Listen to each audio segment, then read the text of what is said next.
Hello, my name is Marcus. I'm the compiler of a collection of therapy quotes entitled 1001 Windmills of the Mind, a collection of advanced self-help quotes taken from what's often called psychodynamic or the psychoanalytic perspective, which Laura, as I understand it, is referred to by many as philosophical medicine or narrative medicine, helping us to know ourselves, find our history, our personal history. If we know our personal history, we can let it go and live in the present. If we don't know our personal history, then it seeks our consciousness. It gets us to replay symbolically in the present an addition of that past, so we can make the inference and get our story. That's knowing our history, then we stop repeating. Memory, history, memory, repeating, and working through. If the baby's traumatized, he has a wiring laid in called imprints and schemas and working models and intrapsychic structure, endopsychic structure, curse, fate, destiny, being possessed. Okay, there's deep memories in the survival brain where he didn't get his needs met. He cried for love. He needed safety and connection, a secure attachment, a chance to explore, learn about himself, and have that kind of support. He had certain basic needs for development. Okay, that's related to it is he'll be embodied and have his authentic self if he feels safe. Because your interest will come from your authentic self. He's got to feel safe and connected to develop his authentic self, and is expressing his interest is an expression of having his authentic self. So the baby has to need safety and connection, and then later on, all throughout, validation and acceptance of his interest and curiosity and wonderment and delight and learning like that, natural curiosity. So if that it doesn't get met, okay, that's a painful imprint. That's a very deeply internalized. Now, yesterday's quote, Fairbairn said, the more pain there is with the mother, the more that's imprinted him. So-called, quote-unquote, emotional contagion effect, which imprints more deeply the imprint. And now he's really cursed with this deep, deep existential issue. Where mother hurt him, he had a need, mother hurt him. That's in the survival brain, and that the byproduct is his authentic self, his beingness, his true self, his real self. Kind of is the image, the pin goes on a collar, and then everything goes flat in the body, kind of. And we live to the extent that we feel embodied at home within, called the feminine element, the feminine principle. Okay, and then the symbolization of the feminine is the princess, or the princess can be locked in the tower in a coma like Snow White, or Miss Court gets pulled down, or the princess morphs into a bird and flies away, or a fox and runs away. So that symbolizes or metaphorizes that we don't really feel fully real and alive anymore. Like the Velveteen Rabbit story, similar idea. And that's sort of the opening premise, that if there is a memory like that causes the baby to exile his soul, to exile his aliveness, to exile his sense of being at home with this, his embodiment, to exile that, it's not available, it's far away like that. Go I know not whither, and bring back I know not what, says one fairy tale. So this memory of this is pain, psychic pain. Now the baby manages to deal with the pain. He does some strategies or tricks in the mind to adapt to the situation at a huge cost. Okay, number one, he's got to exile his soul. So now, because the mother's hurting him, okay, to not know that he's in pain, to not know that he can't be so passive. All babies think they're kings and gods, they're so active. So he's got to be active. So he makes the Faustian deal. He identifies his aggressor and shames himself. Now the soul flies even further and further away. Now he's in more pain. Now he needs more defenses. Now it leads to manic living and smoking and drinking and so on, because your soul is afraid to come back to you. So the Faustian deal is a key one here.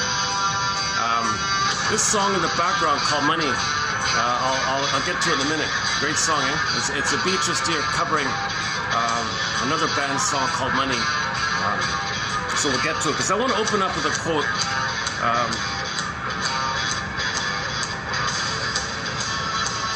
I want to do a preview of 3068 before we do our regular post, and one of them's on the money topic. So we do now have a new thread called Money Neurosis, started off by Edmund Berger, one of our mentors, where your issue in the nursery, the money's pulled into it, and money's an expression of that issue in the nursery. So the greed and then the avarice and spendthrift, all kind of dysfunctional attitudes with money, especially greed and envy, and that's the agenda is we can hitch our psychological problem onto anything. Money's something out there, well, we hitch it onto money, and money's going to express. Hey, here's the name of the band. Hold on a second. Thank you. That was Uvavut. Uvavut. Okay. Okay, so there's a band out there called Uvavut. I only found one album of theirs online, Uvavut, and I can hear the original of this song. So there's an Inuit band called Uvavut, right? And they have a song called Money. And this is Beatrice Deer covering that song. I thought you did a great job. It's alive, it's on stage like that. So let's play it again here. Man, oh man, I'm baking up. I'm gonna need to take a few perspiration moments here. How much of a breeze here. Son of a gun, I set up in the park. I was all set to go. And oh my goodness, just as I pressed the start button, this sort of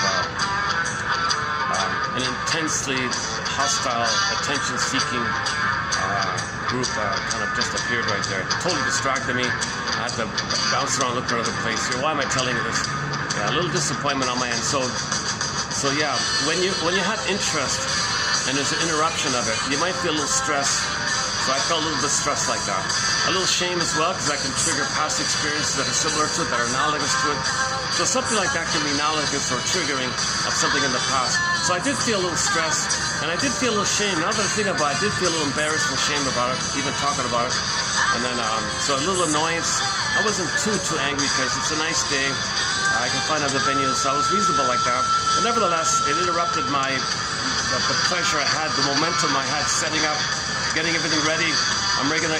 So I found some shade, nice. I had my drinks and cooled off, and son of a gun, that happened. So a little setback here. So let's get back on track. We'll save this video. This will be a fairly good video, I think, despite the unexpected beginning here. Okay, so let's clarify something here. The imprint, the traumatic script, the destiny. What do you want to call it? It's hooked in to the idea that the baby's life force, okay, his energy is all of his quote-unquote libido, like his energy, his energetic movement, his being aliveness, the energy of being alive, the energy of being alive called life force is all diverted. It's got diverted, right, to this loop. Because there's pain there, and the system, the baby can't move forward with his beingness and an authentic self if he doesn't get his needs met. So he's going to repeat, he's going to replay it. But the present, because that part of the brain doesn't know time, so when it replays it, doesn't care about time really. So it's just going to replay it, but since there is time, when you replay it, it can only be symbolic of the past. That's called symbolic acting out or transference acting out. You're just going to like act out a replay or a new edition of that thing.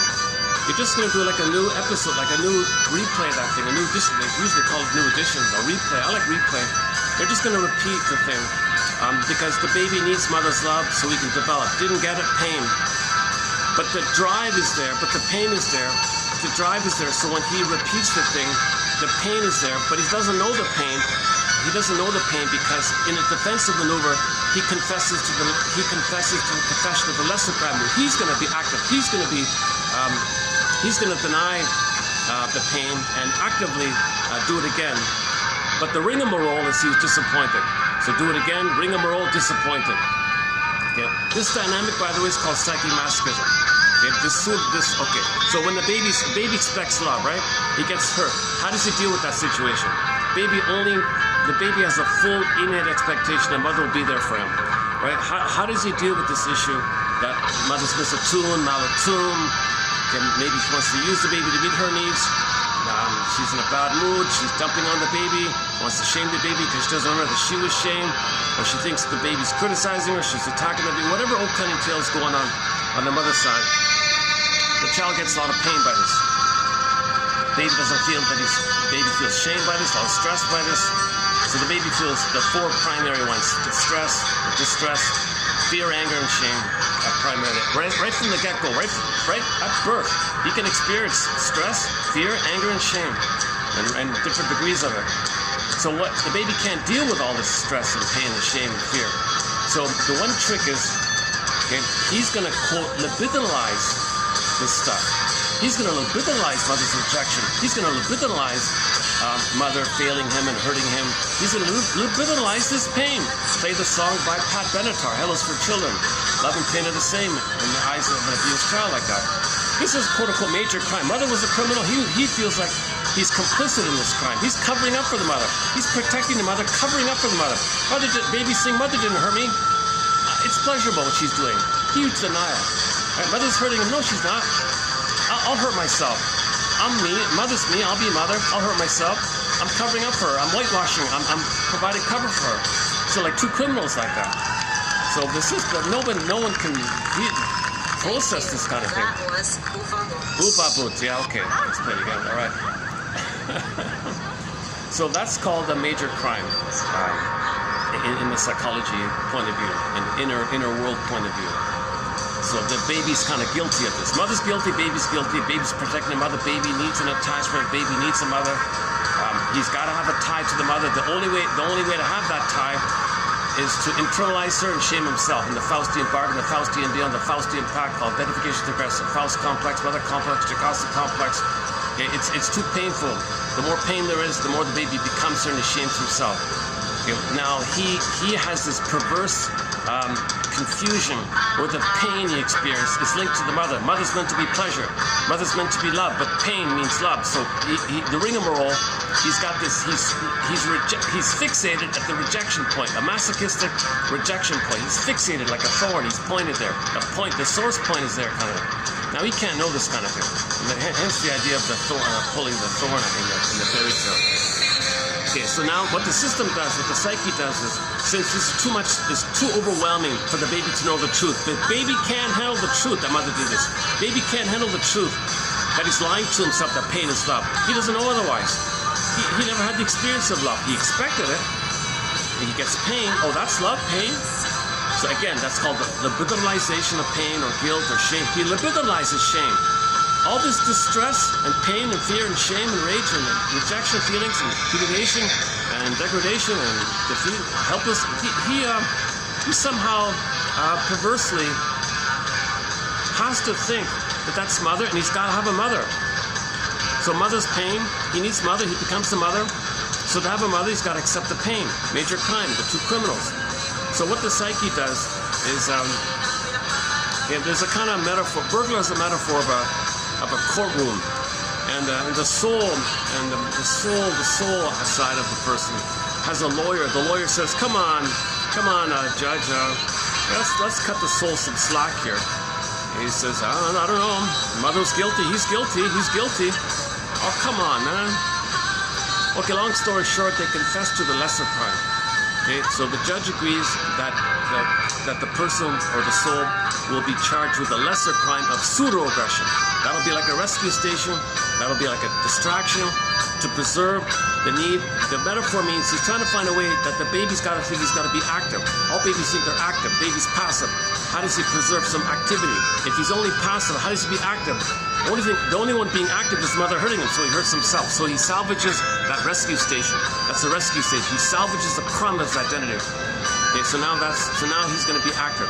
So he'll be kind of whatever form his pseudo-aggression takes, his neurotic, his dysfunctional living, whatever neurotic pride he has, whatever intense,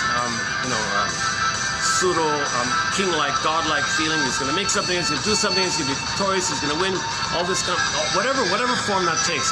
Running to the beer store, I'll get mother's spirit. Running to the sweets candy shop, I'll get mother's sweetness.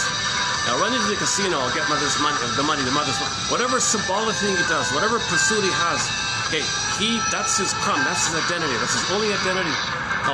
So that's a kind of neurotic pride like that. So the judge says, fine, he wants to play this distraction trick.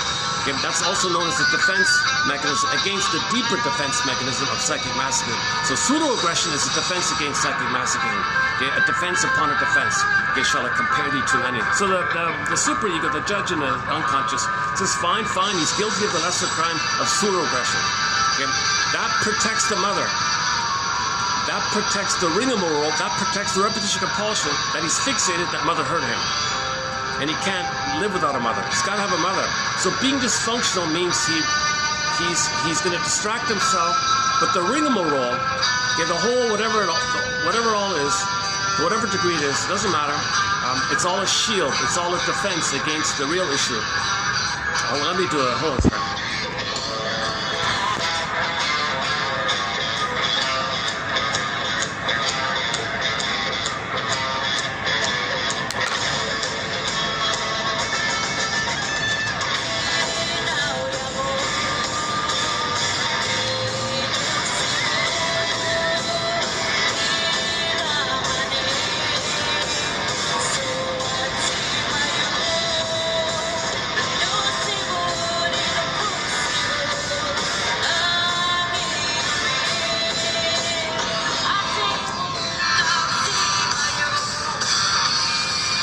Sort of a rude beat. They were kind of rude when I set up down there.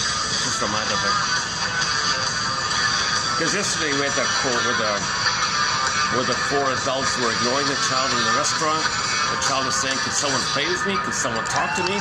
Give me something to do. Give me a game. Give me some interest. You just had me passive here, not connecting anybody, not doing anything."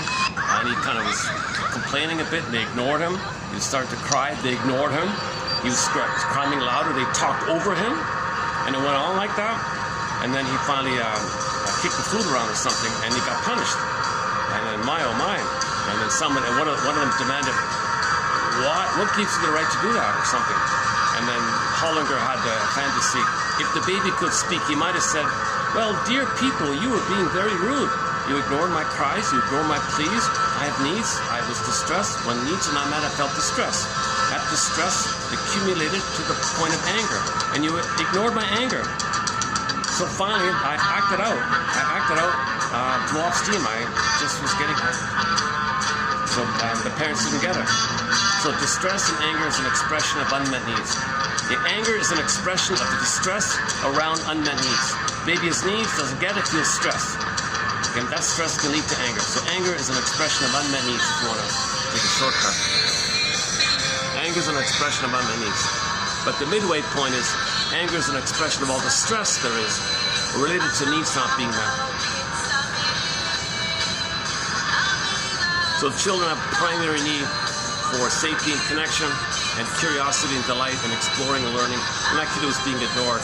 So the fantasy dialogue was, you adults, you're so rude to ignore me like this. And they got angry. Right? See, I was just thinking of that when I set up down there. They were a little kind of rude, I thought. But if you see somebody's behavior that's rude, your impulse is to label them, "Oh, you're so rude." Now, I had that myself. I'm even doing it now. They're kind of rude like that. Oh, wait a minute. They're angry, right? Okay, so anger is an expression of unmet needs. Yeah. So you got to look at it that when someone shows hostility, okay, that's there because of stress. If the stress is from the needs not being met. So now you can think about it in terms of that there's some kind of need in those characters that wasn't being met. Some kind of need wasn't being met, and they felt stress, and they were acting out like that. So anger is an expression of unmet needs. So focus on the needs underlying the behavior. Your impulse is to look at the behavior and judge the behavior because you're triggered and you're upset and you're cute. So things kind of spiral like that. Okay, maybe let me give that some thought. I've been giving that some thought here. What I'm trying to get at is what the coffee barista has the lid on the coffee I got today. Okay, let's change it up a bit here. The coffee I got here. There's the note on the thing. A note from your barista. A little link. It says link there. Okay, the line here does it show up here? Okay, it says here, you're not fully dressed until you wear a smile and have a coffee in hand. So let's borrow that line. We're not fully ourselves until we reflect and look in the mirror upon our unmet needs. How's that? We're not fully ourselves. We don't fully understand ourselves until we try on these quotes. Try it on. See if they fit. Try on these quotes and see which one fits. Yeah, so you're not fully yourself until you try on some of these codes and see if any of them fit. Now, how's that? So let's create a psychoanalytic version of this coffee cup here. You're not fully healing until you try on some self-awareness quotes. Try them on for size and see which quotes fit.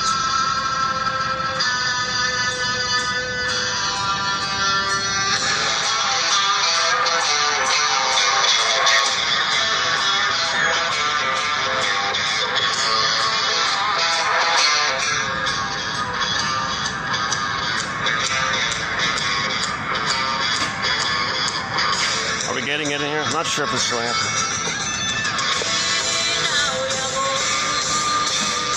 Hold on a second.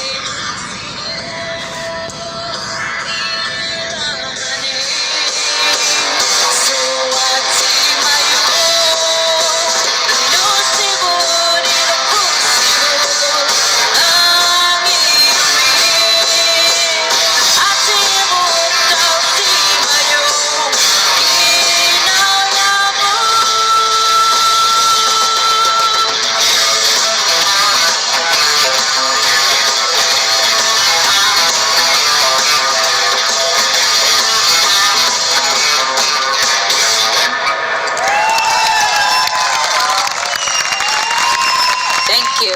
That was Windmills.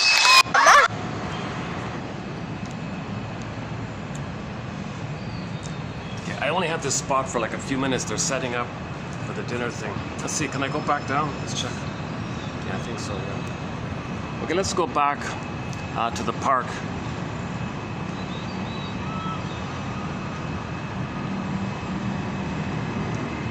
There's no shade, but there might be some breeze.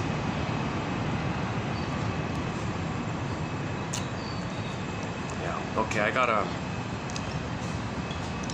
Okay, give me about 10 minutes.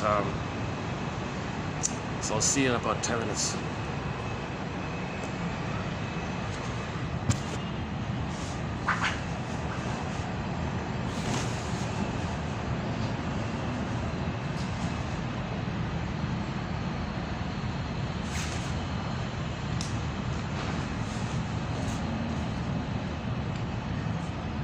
Maybe I'll try to read some of it on the way. Okay, thank you.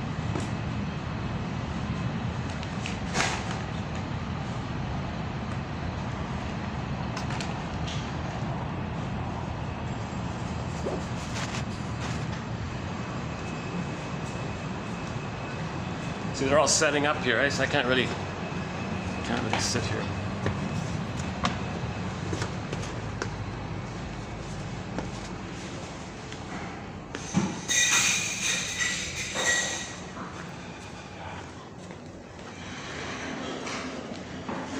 Oh yeah, oh full on buffet, right?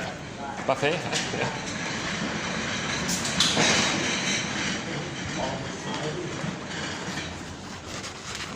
Okay.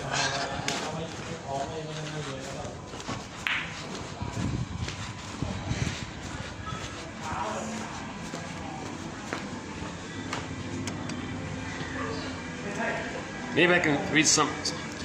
Let's begin with one of the quotes here. Let's do the money one. That's why I was playing the song called Money. One second.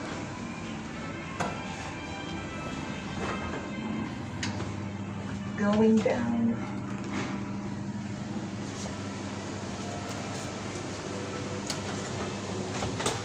Okay, the money one. Let's see if I can quickly. Can I get it in 10 seconds? Oh, no, I'm not gonna. No way, no way. For many people, money is a symbol of an unconscious infantile desire to attain a union in absolute dependency upon the father and mother. At the same time, however, money also symbolizes the ambivalence of the child towards his parents. If we pursue the line of thought that the desire to obtain money basically represents the wish to remain in the infantile state of undifferentiation with the mother, we must consider the oral stage of life force development during which the child feels himself to be in deep sentimental union with his mother. Okay.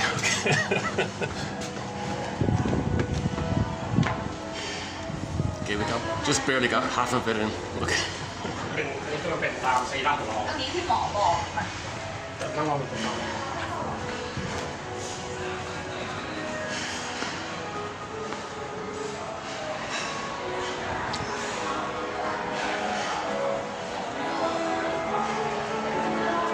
Should I buy one of their...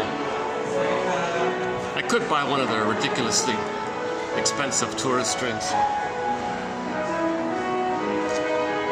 Let's see.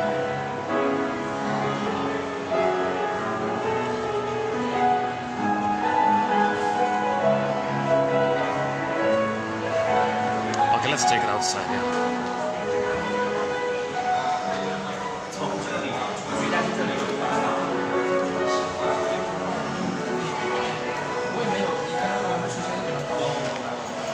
你给他讲了，我又不熟。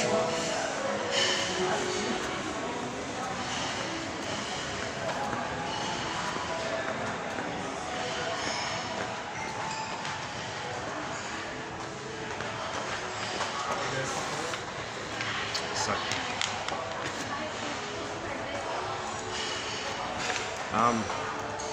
for many people, money is a symbol of an unconscious, infantile desire to obtain a union, an absolute dependency.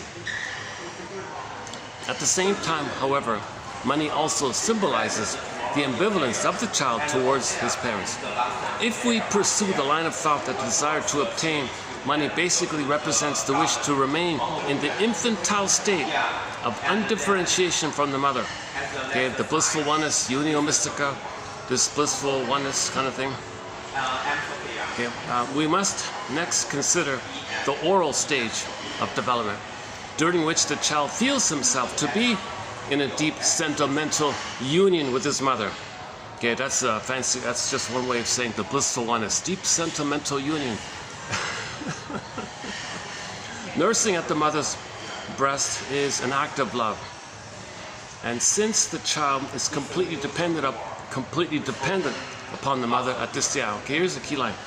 Nursing at the mother's breast is an act of love, and since the child is completely dependent upon the mother at this time, the child develops the image of a protective helper who can be absolutely trusted and relied upon. Identification with the maternal figure occurs through suckling, which is psychically equivalent to an oral incorporation. You're taking in somehow, right? Taking in the mother, taking in the mother in a way, taking in, somehow taking in the mother, right? During the suckling. So you're absorbing in the mother, you're absorbing the memory of the mother.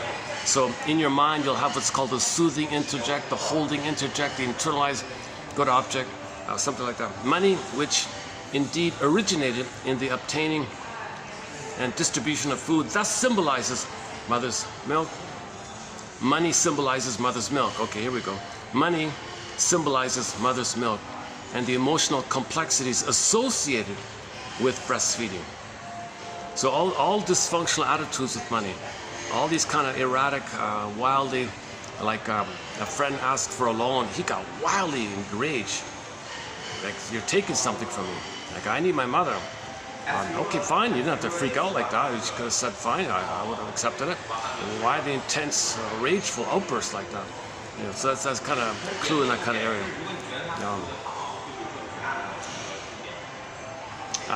Bergler has a lot of examples of the money neurosis. Now, modern psychiatry has shown that the pathological quest, okay, so we're talking about money neurosis, the neurotic use of money, the neurotic attitude towards money, like an obsession, all or nothing, more in that kind of area. Or you don't want money because I don't want money, I'm going to protest. So I reject money because money's mother. So some people are maybe hate money, maybe in that area. Or some people you know, give all their money away to say, my mother never gave me, see, I give all the time. I wanted my mother to give to me. So you're kind of communicating what you wanted. That's called a positive magic gesture. So some people who are overly generous at their own expense, they're saying, see, I wanted my mother to be generous to me. She wasn't, so I'm generous to others to show her, to teach her, to communicate. So these are kind of neurotic issues. You know, that there's a healthy use of money. There's like a mature, healthy attitude towards money, and there's this infantile, neurotic approach towards money. And Bergler has like a little chart between the two, and we posted it once a while ago. Psychiatry has shown that the pathological quest for money is often closely associated with the maternal image. And he thinks a lot of these terms, you know, like the securities market, oh, the bond market, oh, the bond, attachment, mother bonding with the mother, the bond, well, security, safety, you know, all these things in my, oh, panic. A lot of terms in the money world kind of linked to, are synonymous or symbolic of the issue with the mother. Either it's a panic with the mother, wanting security, wanting to bond with the mother. Okay, so such terms suggest the emotional backdrop, the emotional background of money. So there's an emotional background towards money. According to theory, according to psychoanalytic theory, oh, here's the next one here. Okay, let's forget that. I just want to cool off here before we go outside.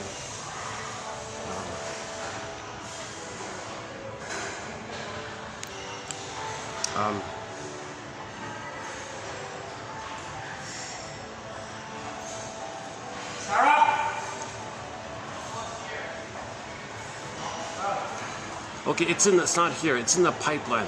We have a quote in the pipeline by Eduardo Weiss. It's spelled W-E-I-S-S. I think it's pronounced Weiss.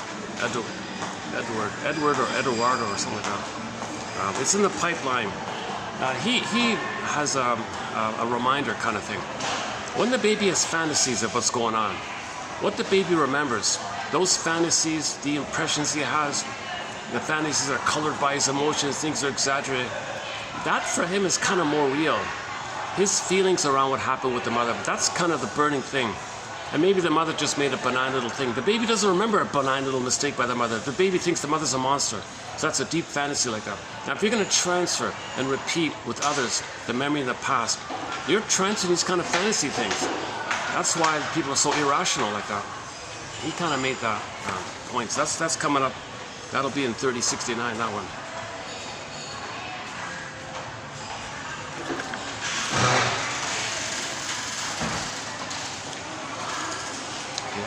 Am I cool? Have I cooled off here? It's too bad about that upstairs part. Maybe I can try another spot there somewhere.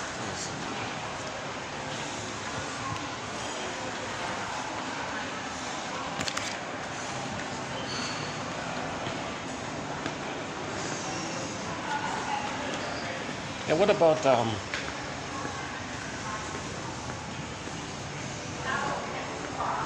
yeah, okay. If I'm gonna hang out here a bit, this might be the best spot here.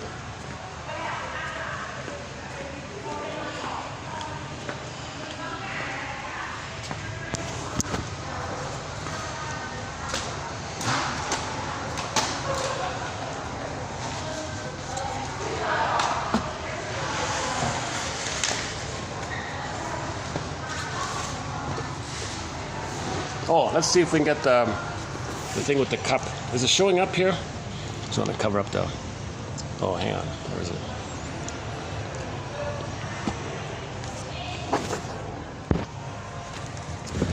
I've been struggling with lighting up there a bit. I just want to cover up the I don't know if there's some kind of copyright issue or something. Let's cover up the brand. Does it show up here?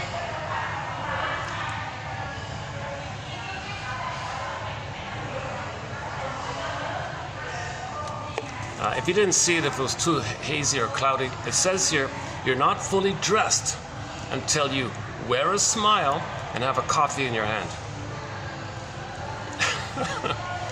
So we're not fully ourselves. We're not fully healed. We're not fully who we're meant to be until we go on this hero's journey, this second journey, this introspection journey. So try out some of these quotes and see which one fits like a dress. And see which one fits. You're not going to find yourself unless you try out some of these quotes, try them on like a dress and see which one fits. Ah, that fits, that works, that clicks. which one fits, which one clicks, which one registers, which gives you a little aha, eureka moment, insights. Let's do this. I don't know. Today's a hot one. My God, today's much harder than it suddenly went up a couple of degrees. Unexpected. Yeah, let's hang out here for 5 more minutes. I'm still sweating.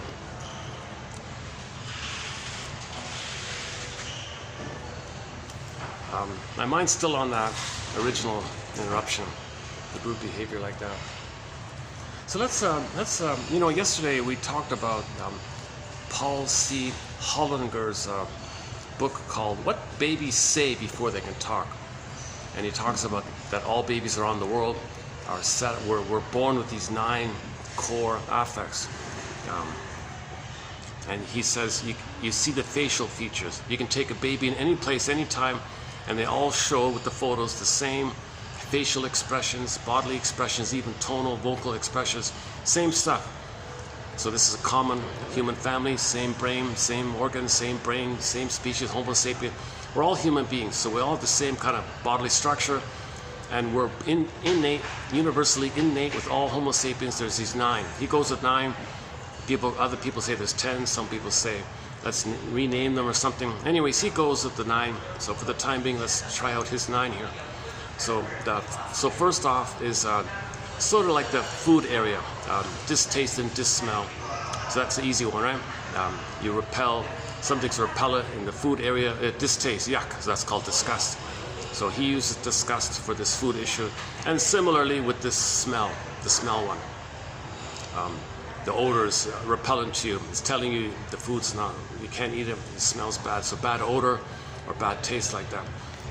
And he says, we use these metaphorically in the future. Yeah, do I have it here? What's that? He says that we even use that metaphorically for other things. So if we like something, we might say, "What's that? That's a delicious idea," or like that. Or if something's unappealing, you might say, that doesn't smell good to me. Something smells rotten here. The smell, right? I smell something fishy here. Do we have it here? Hang on a second. That's coming up in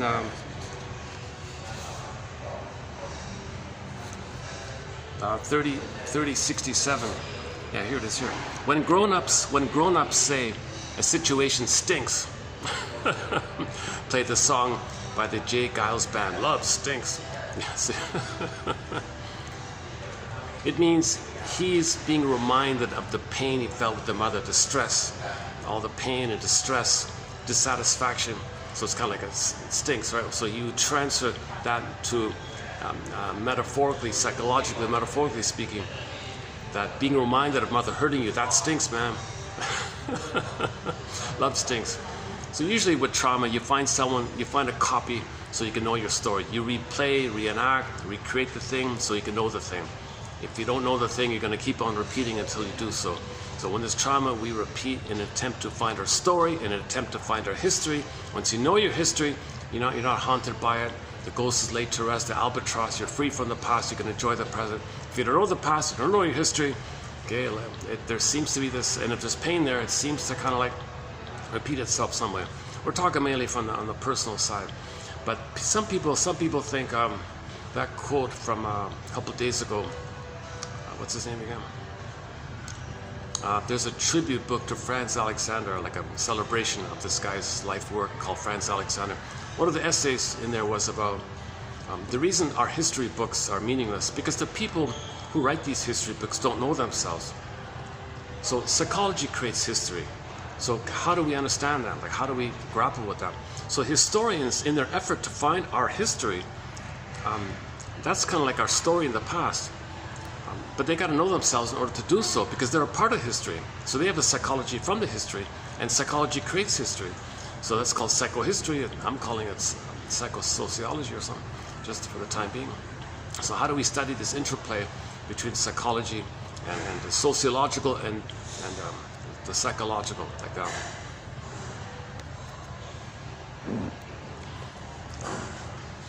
Okay, so in the song Love Stinks, don't think we've ever played that, have we? So he's just feeling the pain. It's being brought up by recreating, but he forgot it. He forgot that he was stung. The pain, that wasn't nice. That was repellent. I don't want this. I don't want mother hurting me. Mother, I don't want you. Mother, I don't want you to reject me. That's pain. So the metaphor is, ew, oh, bad odor, something like that. So you just repeat it, and he says, love stinks. Well, that's code for that he was hurt by the mother, and that was unpleasant, like an unpleasant odor, an unpleasant experience. So you transfer the odor to the experience and use those distaste, this smell as metaphors for later on psychological thing. He says that's okay. These metaphors are good because these metaphors are an attempt to find words for your experiences. So metaphors are okay. So he said, when grown-ups say that a situation stinks, one person says, I don't usually hear this, but well, let's just stick with that one. He's got other examples here. Let's just stick with that simple one. When grown-ups say that a situation stinks, they are using the signals of disgust or dissmell. The stinks one is dissmell, right? Okay, for the distaste one, he says here, I don't know, man. What you're saying, man, what you're telling me, what you're saying leaves a bad taste in my mouth. I'll tell you, to be honest with you. Okay, so that's the signal for disgust. So that's symbolically. Okay, again, when grown-ups say that a situation stinks or that some interaction has left a bad taste in their mouth, they are using the signals for disgust and smell symbolically. This translation of taste and smell to psychological expressions of opinion happens gradually. At first, aversion to unpleasant tastes or smells is simply that. It's just simply that. The baby simply has an aversion to an unpleasant taste or smell. But by around 18 months of age, children attach an opinion to the signal and develop a psychological attachment to their feelings about what is unpleasant or repugnant to them. So you develop thoughts or an opinion to what you feel is unpleasant to you or repugnant to you, and now you can have some kind of emotional words to express the emotionality of what's unpleasant or repugnant. So children develop symbolic thought post 18 months, basically. I think that's what he's saying. Okay, when I get back to the park, I'll get realigned here. I'm sort of scattered here at the moment.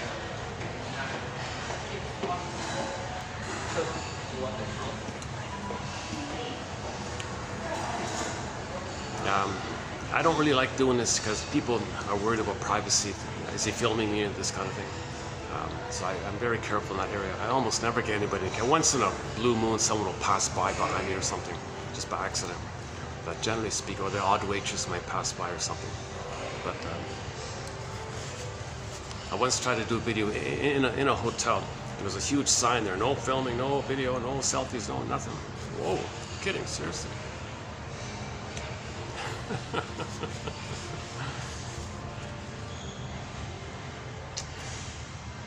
It's too bad there wasn't better lighting here. It's too dark in here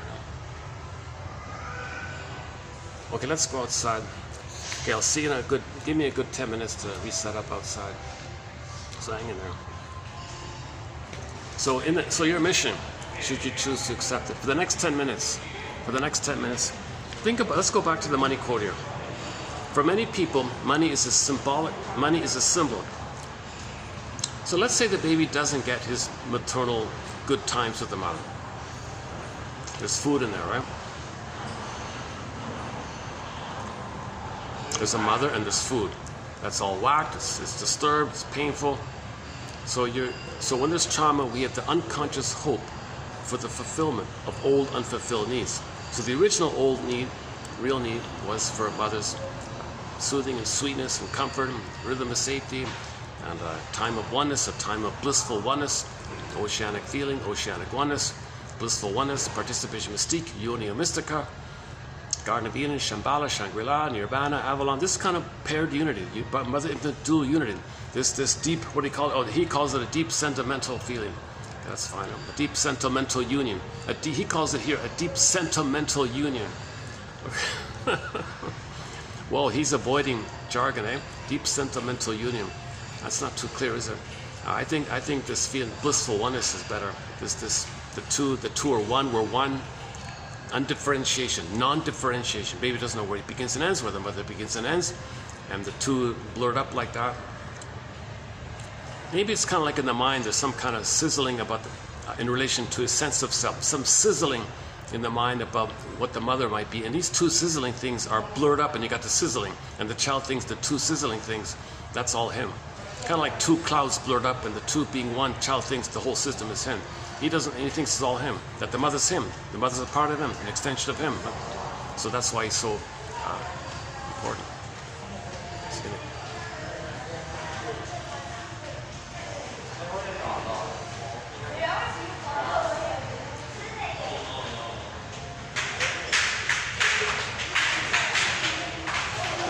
I'm tempted to comment on what I just saw in front of me about that.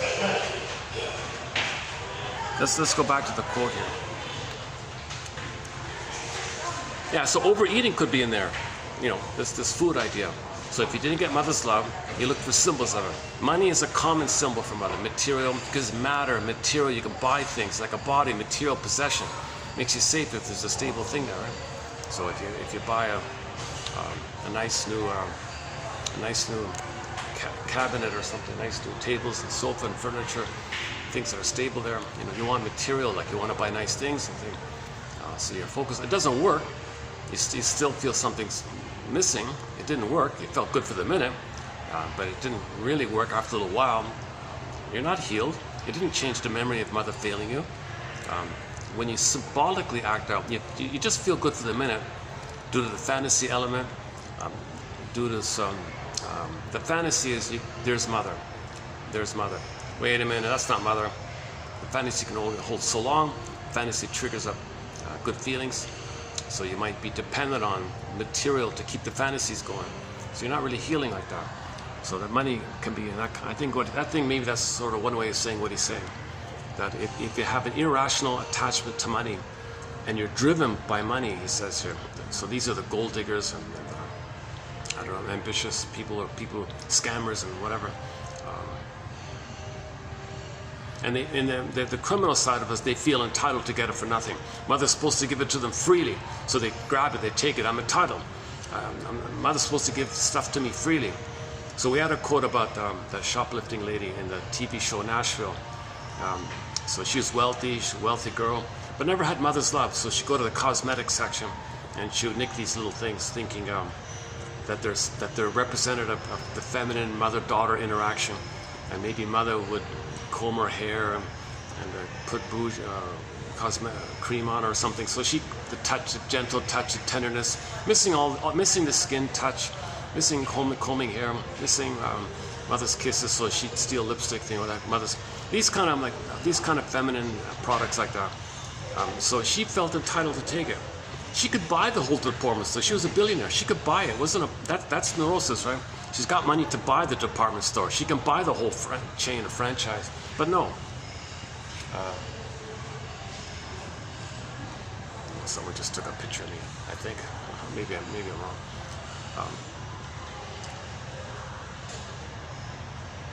So it was. This was an unresolved infantile wish to symbolically get mother's kisses and caresses and touches and tender touches and tender moments and soft little interactions like that. So she went to the department store and said, it's got to be given freely to me. I'm going to take it. I don't have to pay for it. It should be given freely. Mother should give her love freely to me. So she feels entitled. So that billionaire had an entitlement come to give it to me. Like, can you believe it? So yeah, that quote you'll find, if you type in, the show's called Nashville, I think you'll find it in there. Or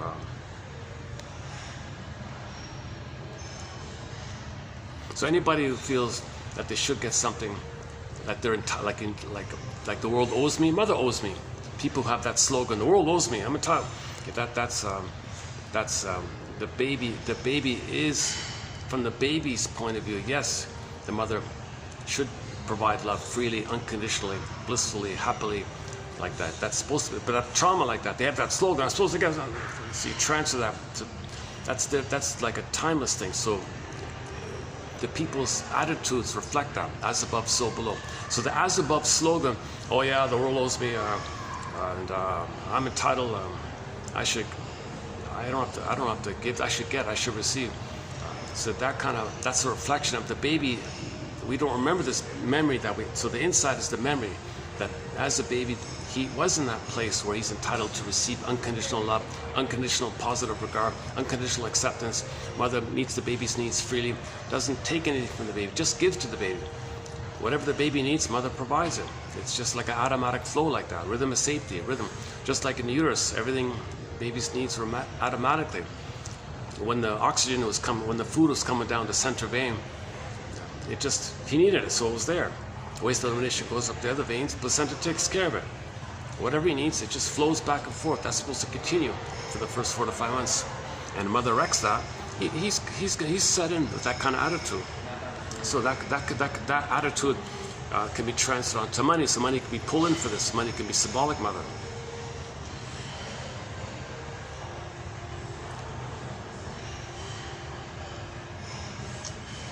I'm just grappling with this idea. We don't have many quotes on money.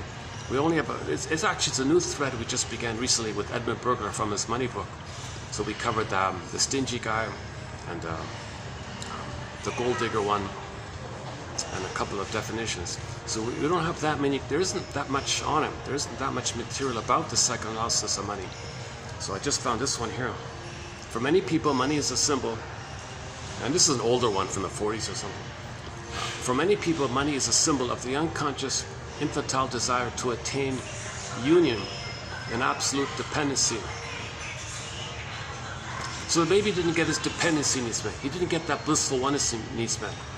So what do you do in life that's symbolic to try to get that? Well, if you got lots of money, everything provides for you, everything is there for you. It's just symbolic, even if you have the nice house and all that. You still feel something's missing. Something's haunting you. So maybe buy another house. That didn't work. Maybe try another house. So something's haunting you all the time. And this haunting is the memory, that the ghost feeling. This haunting is this albatross, this unknown kind of quote-unquote basic fault, this eerie haunting feeling that some flaw, some fundamental wrong took place. And you think that money is mother, but money isn't mother. Money is only a symbol of mother. Symbols are not real. Okay, the fancy things you buy, that's symbolic of mother, but it's not real mother. But the problem is in the timelessness of the survival brain, okay, the real mother was missing. So you're searching for a real mother. But when you search for real mother, post that critical time, you're looking for symbols of it. You can't search for real mother because you're not in the nursery. But you got to search for it. You got to get out of that pain. You got to get out of that curse. You got to get mother's love to have your development. So all you can do is grasp at straws, at fantasies, symbols. So you make quote-unquote associations. What can be associated with mother? You got to reach out for mother somehow. How do you do it if you're not in the nursery? Well, babies needed mother's sweetness, association, sweetness, candies, cookies. Okay, ice cream. Baby needed mother's soothing and sweetness and comfort. Oh, ice cream. It's kind of soft and smooth.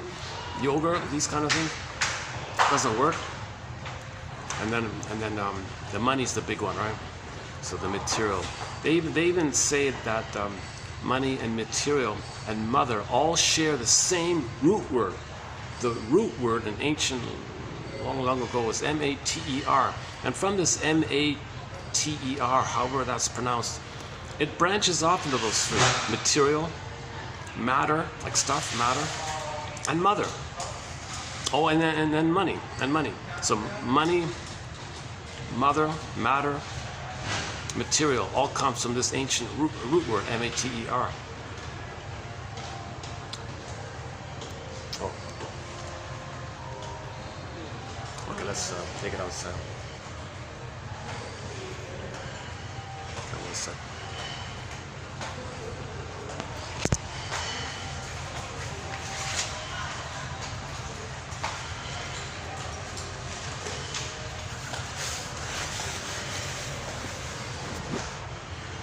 Okay, let's just as well. Okay, let's go outside. Hold on a sec.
Let's see if we can get back into some kind of flow here. Unexpected choppy video here. It's too bad. It's funny, eh? You get into a flow at the beginning, and then if there's like a huge interruption, sometimes it's hard to get back that flow, right? It means I didn't really. So whatever was triggered in me, it's trying to be processed. So that's stuttering, and kind of like a stuttering inside like that. So I'm what about here?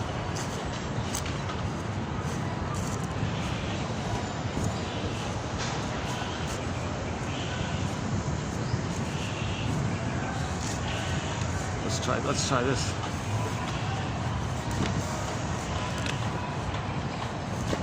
that gonna work? Hold a second.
Let's see if this works.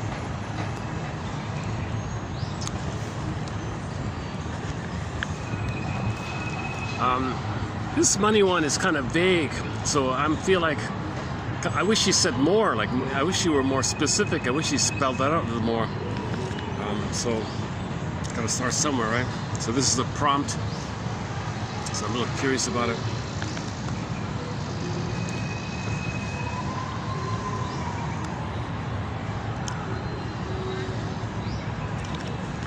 Is that okay like this?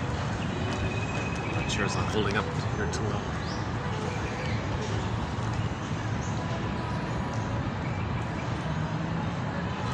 Okay, for many people, money is a symbol.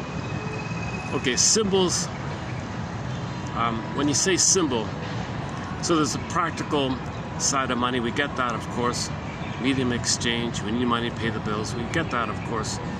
We're talking about the emotional side, the irrational, the infantile side, the unmet needs side from baby, the nursery issue, the mother complex.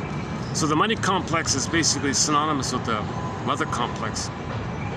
For many people, money is a symbol of an unconscious babyhood desire, original babyhood desire, infantile desire to attain the bliss.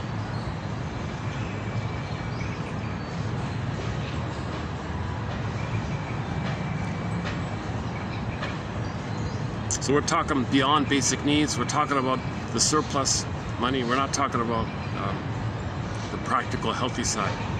We're talking about money, the neurosis here, the neurotic side of money. We're not talking about money overall.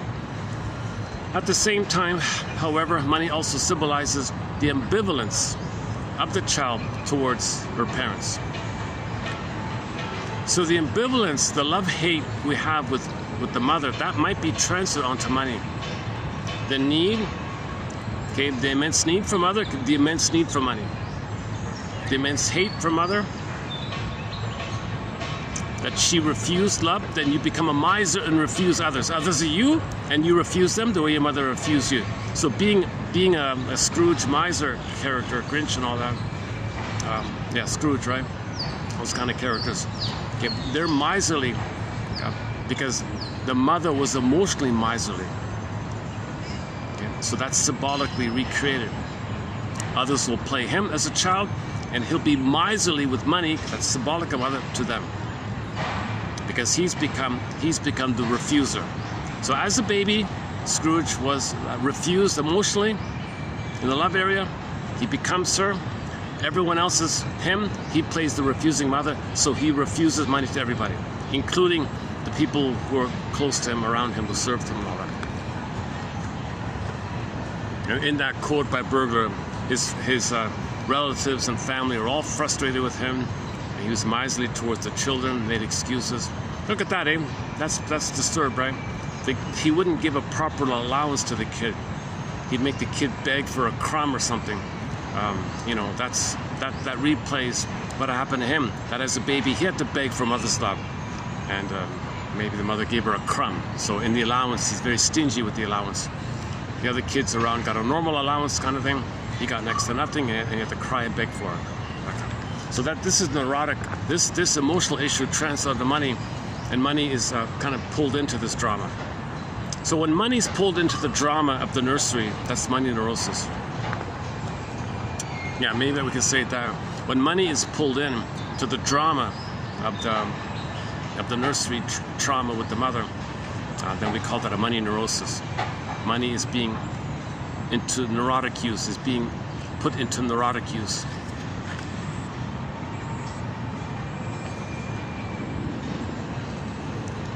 Again, for many people, money is a symbol of an unconscious infantile desire to attain a union. That's a oneness, right? A perfect oneness. A lot of babies are not getting that blissful oneness.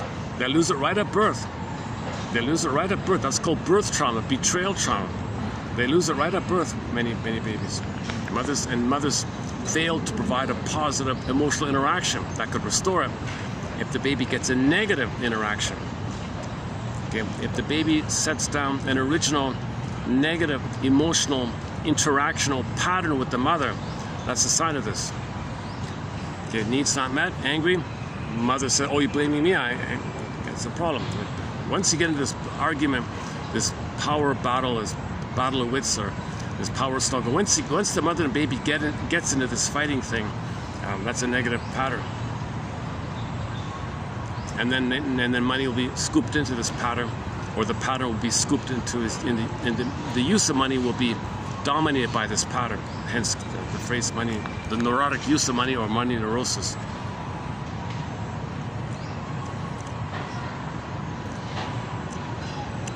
Okay, so this is ambivalence. Okay.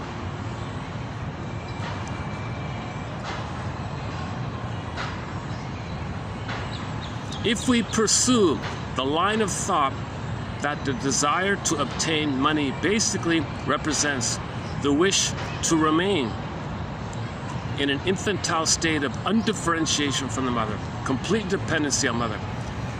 See, look at that. Maybe someone has a lot of money, and there's like the rate of return, the interest on the interest on the interest, is supposed to get more. And remember, the greed doesn't work. You want more and more, it doesn't work, more and more, dopamine, more and more dopamine, doesn't work, pain, more and more. You're devouring. That's why we're gobbling the planet for a quick buck. We're plundering and pillaging the planet for a quick buck, because the gobbling more and more, it's just a hit of dopamine. You become addicted to the dopamine, and the serotonin doesn't work. More stress. Give me more to get that homeostasis. So that's why for people to remain psychologically stabilized, they got to gobble, gobble, gobble. All right. So that's the whole greed idea. Money is not mother. It's only symbol of mother. It doesn't work. So the pain is still there. The trauma is still there. You're getting older, more pain. Give me more to compensate. If there's more stress, give me more serotonin. More stress, give me more serotonin. So all these short selling, all these investment schemes and things, it's all about profit on the profit of the, like that. And Burglar has a joke in there about that. One one short seller was being ostracized by his other fellow short sellers around him, and somebody interviewed him. Why are your fellow pillagers ignoring you? Because I spent some of the interest on the interest on the interest, and they hate me for that. You're only allowed to spend the interest that you get off the interest that you get off the interest that you get off the interest that you get. So many levels like that, and he violated that, and they hated him. They ostracized him. It's an exaggeration, I think, but.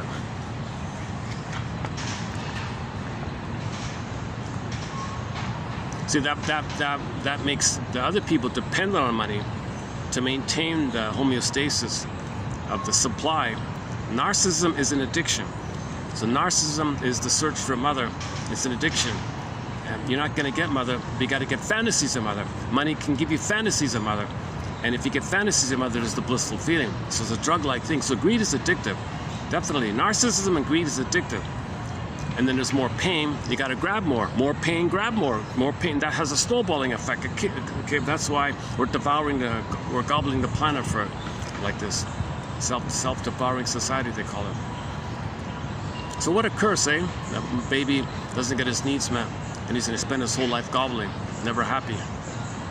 He's excited in a perverse kind of way, where he gets the chemistry. It's not the pleasurable feeling called the serene, inexhaustible fullness of being. It's not the warm, embodied feeling.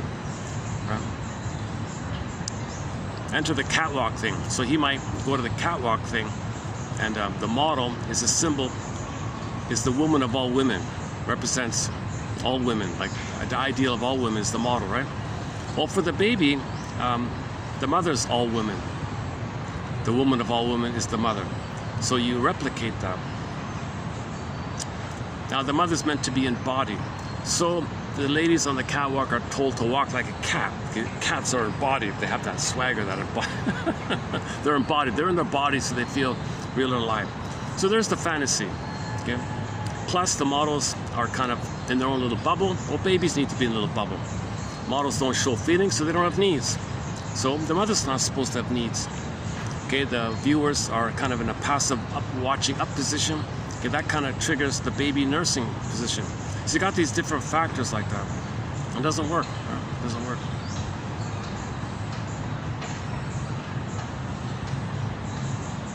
Okay, this topic on the model I just covered in the last video. We did a 4-part. If you go to the shorts section, there's parts 1 to 4 on my rambling, my speculation about. It's an accidental topic. I was in a hotel, on the screen they had the model on the catwalk, and all these guys in this lower position staring up at the models on the catwalk. They were aloof, they were cold, had a stone face, and they had that walk like a cat, like the catwalk, right? And the men were like staring, like fantasizing. Well, the symbol, the fantasy symbol, what the model does serves as an ersatz self-object. Like an imaginary breast almost. A fake breast. Symbolic breast, symbolic mother, symbolic good mother. So if you get the symbolic good mother going, that can click the fantasy. Oh, if I had mother, I'd feel good. I'd feel safe. So they're spaced out a little bit, staring at the girls like that. And if one girl stumbled or something, I don't know, some might say she's not perfect, some might say, oh, she's weak, I can have her. I don't know the different variations of it. So anyways, maybe we'll update that one in the future.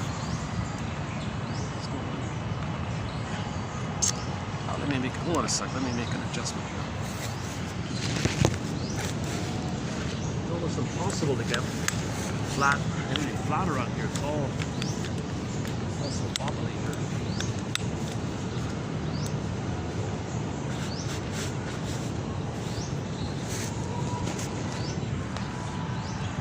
To my surprise, it's quieter now here. When I set up, it was, oh Jesus. Okay, let me go to my regular spot. It's a little more level over there. Okay, sorry, give me another.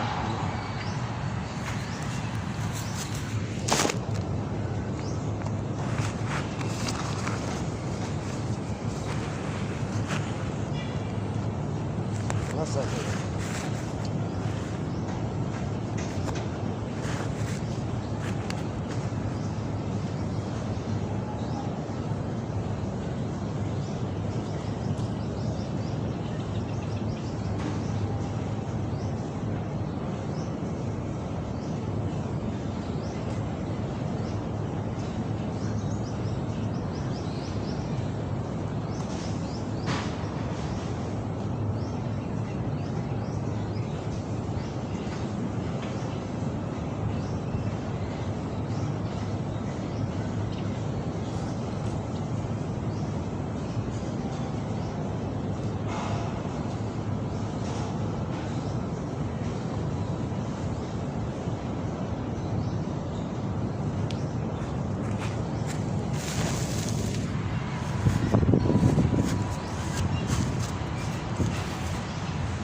Let's try it over here then.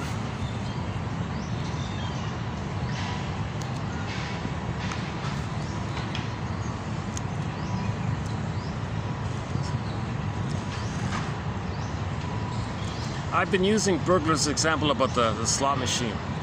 Alluring rejection. Alluring rejection. The baby's allured, promised, enticed, rejected. Baby had a great hope, it fell. How do you repeat that? When there's trauma, you repeat. How do you repeat this? The reach for mother's proper feeding, proper soothing, rhythm of safety, mother's reverie, the mother's love is not just about milk. It's the whole gestalt of the warmth and the skin to skin and the feeling of her presence and the feeling that she sees him and welcomes him. He's wiring this all in. So if that's failed, okay, then how is he going to repeat that? How is he going to know that that even existed? Enter the whole casino. It's just for that. The whole casino thing from a psychological point of view is just for that.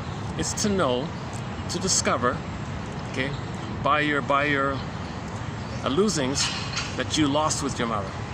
You don't remember that you lost with your mother. So you go to symbolic mother, the casino and the slot machines and so on.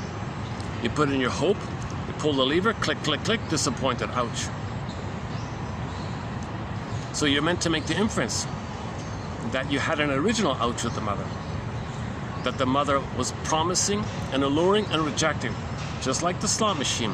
Bright lights, promising, you might win, rejected. The mother was cold and refusing. Like that machine. Those machines are cold and refusing.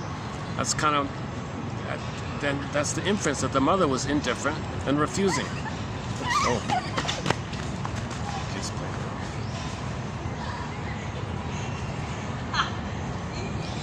At least those kids are both laughing. So it's not like one's bullying the other, right?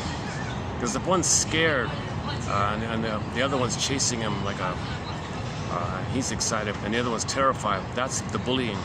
Those two were in a playful spirit like that. Meaning the one being chased is not going to be hurt. They were just playing catch or something. I saw them both laughing when one ran after the other. Kind of.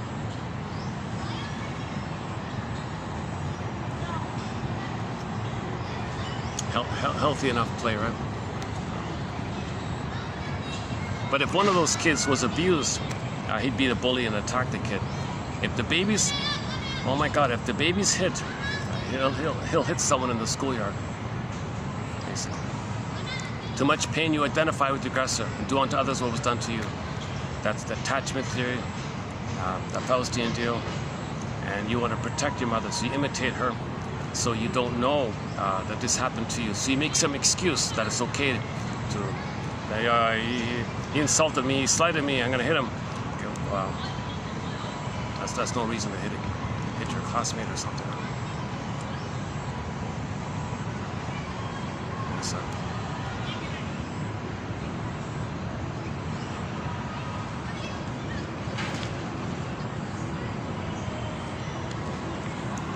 it's funny when I set up, all this activity was all around me, and then I went away. Now it's all gone, right? So, okay, let's take a perspiration minute here.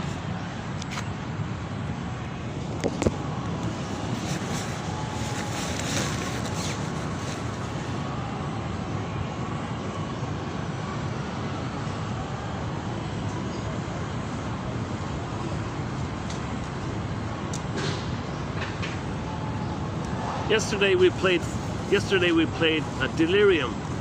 Four songs by the band Delirium. That was kind of a...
We can borrow the lyrics to that song. Our soul will come back, our feelings will come back, our embodiment will come back. We can feel real and alive again and get back on track, developmentally speaking, where we're connected with our beingness, not disconnected, not estranged, not alienated from ourselves, connected with ourselves. So the song says, some girl left him, he went to the park, stranger said, oh, she'll come back. A metaphor that the park's the unconscious. When you go in the unconscious, your soul's trying to come back. So the act of knowing yourself, simultaneously, your soul is coming back to you. So your soul is en route to come back to you as you're getting to know yourself. Oh, it's got a whole family just parked right in front of me. Oh, son of a gun. Oh, this is not going to work. There's 3 adults and 4 kids just parked right in front of me. Oh, son of a gun. Okay, let's look for another spot here. Man, oh man, this day didn't go as planned. My goodness. Let's see.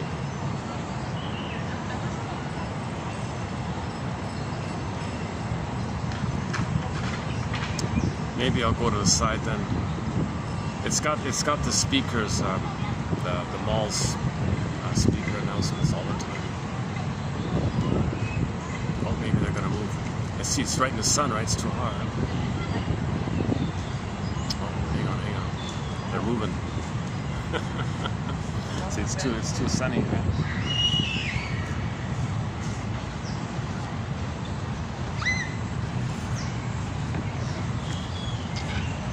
Let's see if I can get the cup this time. Does it show up this time if I do it this way?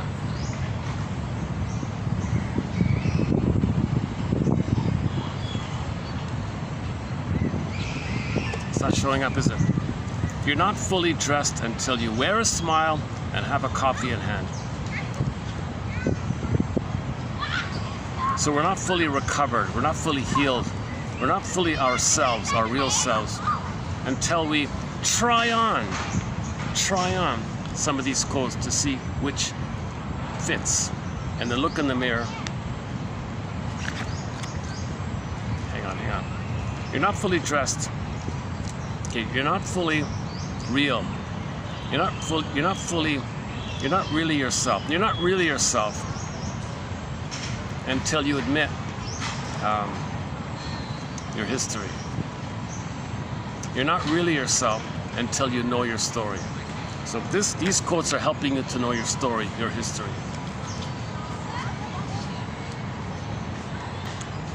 Okay, again. For many people, money is a symbol.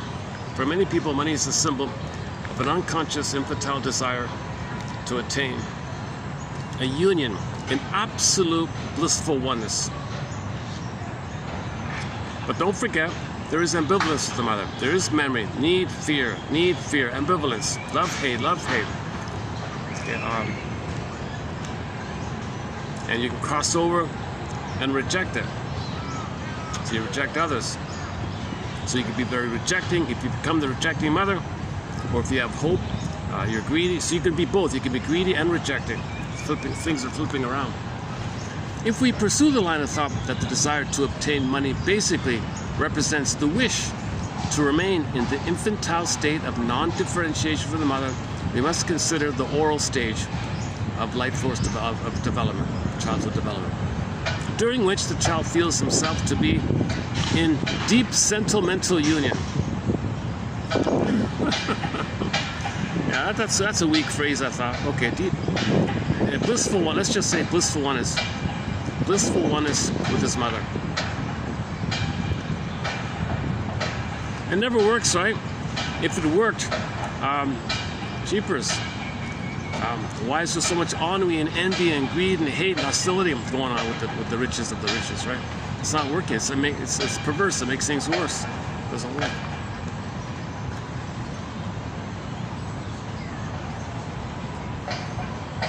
Identification with the maternal figure occurs during the suckling, which is psychically equivalent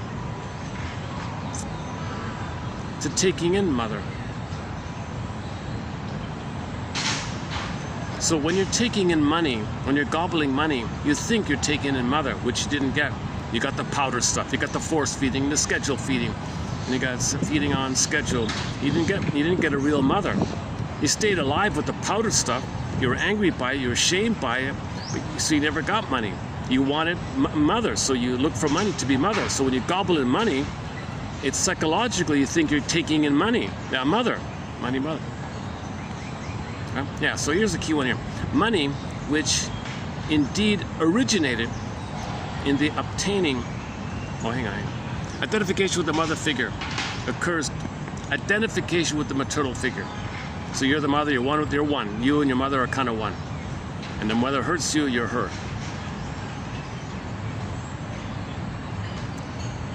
Yeah, so mother hurts you, she doesn't let you be yourself. She hurts you, you got to become her, who you shame yourself. So you identify with her. So your original need to absorb in positive mother was missing. So gobbling up money, greedy money, is psychologically, I'm receiving mother, the good mother. Money has all these benefits, of course. Well, that's symbolic of the benefits lacking in the original time in the nursery.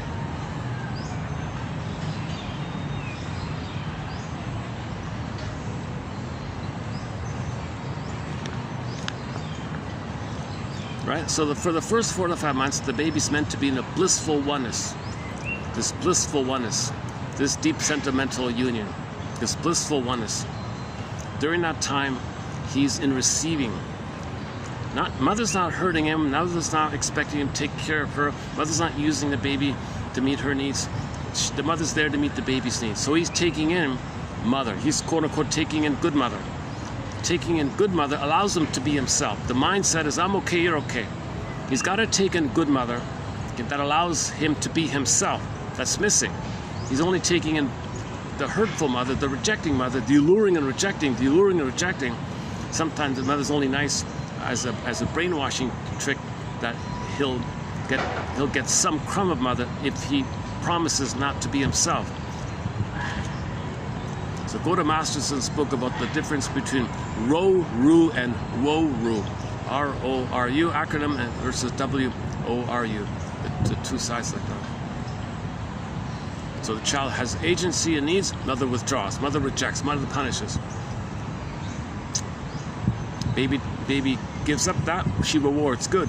It's kind of a conditioning like that. That's the ro-ru. So later in life, if you try to show initiative, it'll trigger this wo-ru, ro-ru in the mind. Self-activation triggers abandonment depression or the wo-ru, which leads to defense, or the ro-ru. That's been spelled out in previous videos. Maybe we'll do it again soon. Yeah, okay, so let's try again here. So imagine the baby's nursing, right? He needs a positive emotional interaction, a kind of a positive mutuality. It's a happy feeling where his needs are met. He trusts his mother. Mother doesn't betray him. And how the mother treats him, he'll treat himself. So mother treats him well, he has that in his mind, he treats himself well. So now you got an object in there that treats him well, and he was loved by a loving mother. I'm okay, you're okay. Mother's a person, he's a person. That's the conclusion of it all. So if that's missing, a lot of pain. He's only got the hateful mother, right? So he becomes her and hates himself. So now, what about the need for mother? Well, that'll be the greed one. What about being the mother and rejecting yourself? Well, others will be you and you'll reject them. That's the avarice and stinginess on others. So you'll be greedy and stingy. So this is an expression of money neurosis. Money's being pulled into this issue.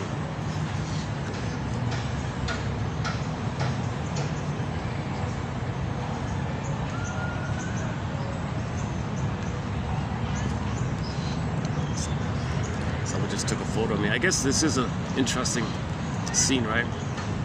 Somebody sitting in the park, talking, making a phone like this. I'm not handsome. Why would you take a photo of me? My goodness.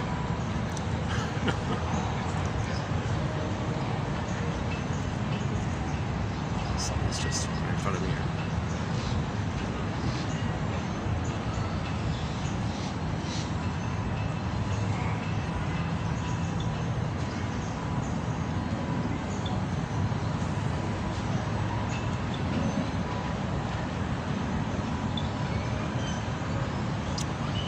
The guy took a photo of me just at the moment another person was walking in front of me. He wanted to watch my reaction to somebody.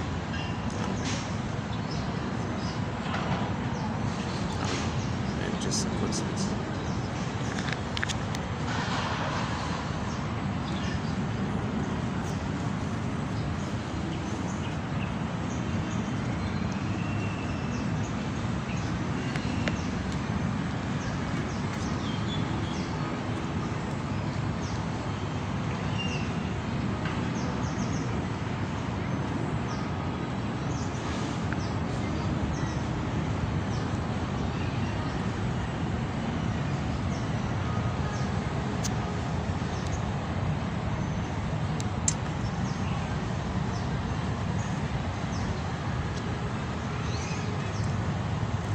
So by the way, little things that bring up a lot of feelings, you got to regard those feelings as coming from the past, old fears.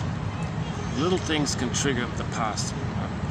But in the past, the baby is very scared, so the language of that comes to you through physiology, cortisol, adrenaline, okay, enter your thoughts, but language can soothe you down.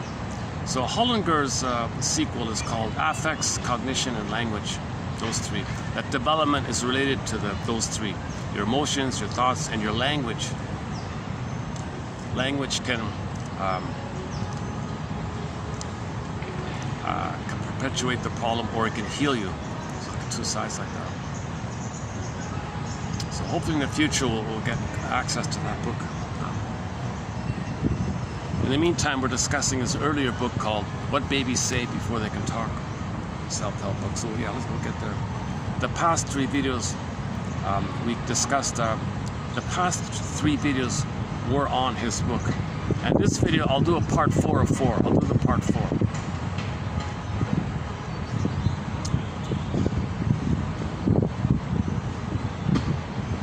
So does that theory at least make some internal adhesive sense?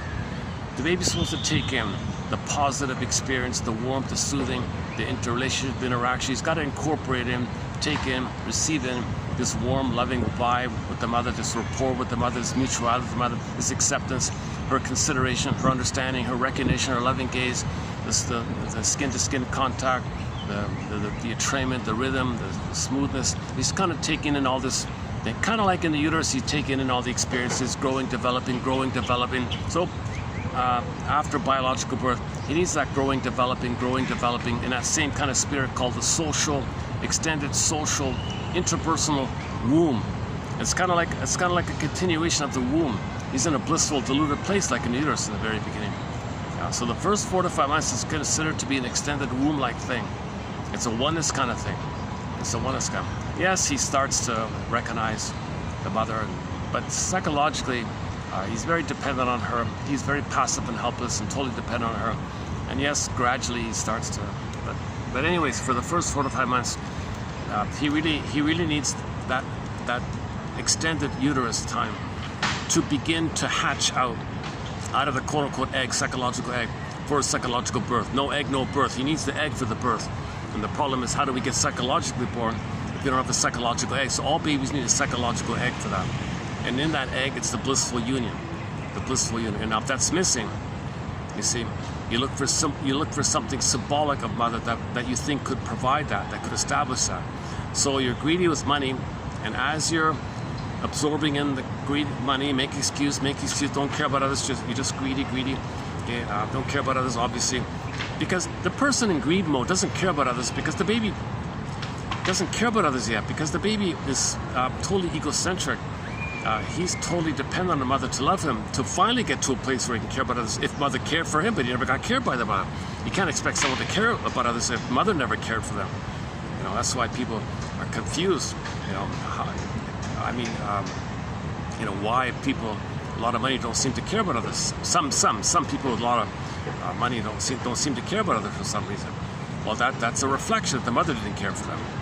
They're communicating them. It's as if they're saying, look, world, do you see how I don't care about you? My negative attitude towards you? Well, that my mother was negative towards me. As above, so below.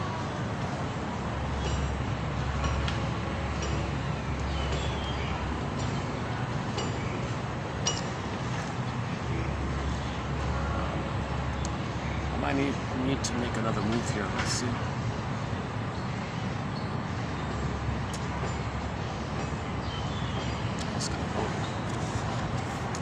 There's some people just in front of me here. Maybe I can. Let's check this out.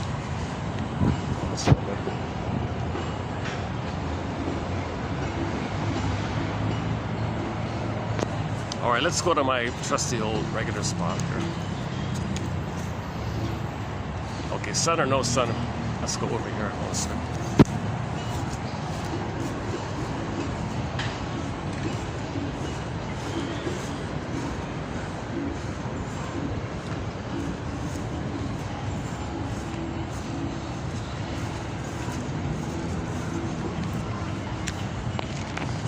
Okay, give me 5 minutes, hold on.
triangular spot here.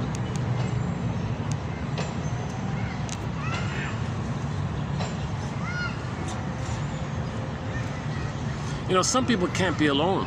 They really can't be alone. Like, they'll sit beside you and they don't feel alone. And if you feel annoyed by it, that's fine by them. They don't feel alone. And if you go away, then they go away. They can't be alone. Some people really can't be alone. My goodness. That's a clue.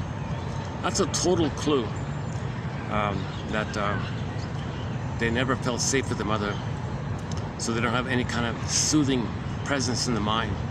So they feel abandoned like that. So they're alone. It triggers being abandoned or something. So we're influenced by our memories, in other words. So we got to study how our memories influence us. And what do we do about it if those memories are making us dysfunctional and chaotic and so on.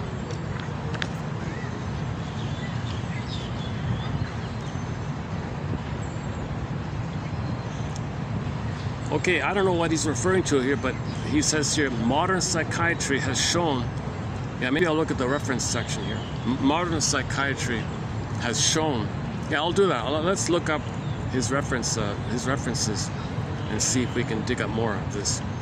Modern psychiatry has shown that the pathological quest for money, I'm not talking about the normal healthy quest for money, like just a reasonable, what you need kind of thing. You know, we're not talking about that. We're talking about the pathological, this perverse kind of manic greed or something.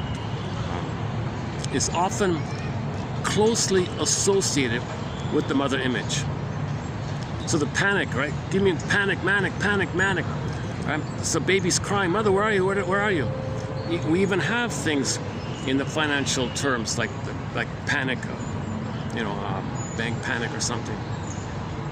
Such financial terms as bank panic, corporate securities, government bond, suggest the emotional background of money.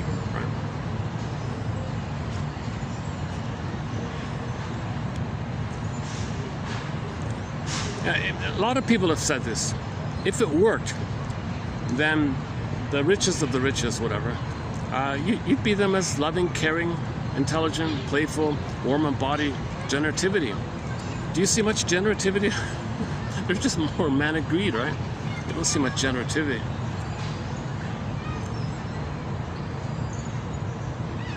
The infantile pursuit, the manic infantile pursuit for mother still goes on. And now the problem is you're getting to physiology where it's addictive. It's addictive because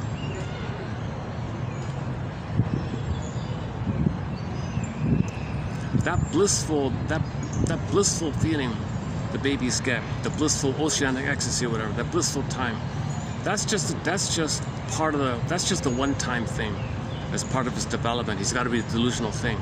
But if that's missing and you keep blipping it up, now you're like, I want that blip up, because now you recognize the blip up, because now you can remember it, because you got memory, right? You got like a memory, you got time. You got an ability to connect with what's going on with them. Oh, I got a feeling. So I got that excited feeling. Pain is still there. What about that excited feeling? That soothed me, that made me happy. And now you're kind of like dependent on this kind of thing. So narcissism is named after a little white flower that gives people hallucinations. Narcotic, hallucination.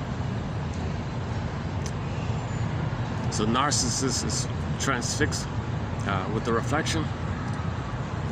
Yeah, there's another example of that. The person who sat near me just sort of walked away, right? I've noticed that a fair bit sometimes. Maybe people,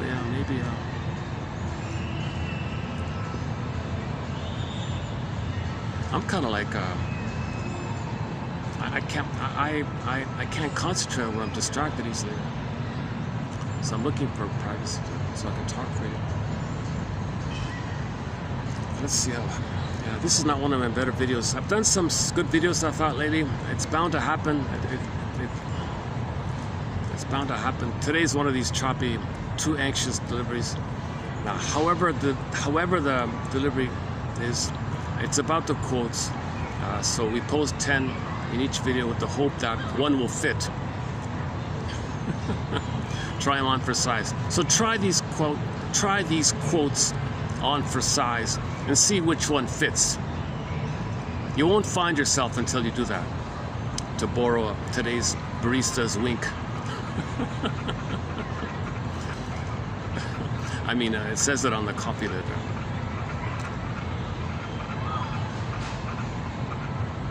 So that'd imply that the barista is like a wise, sage-like woman. They're gonna give you a little wink, a little advice here, wink.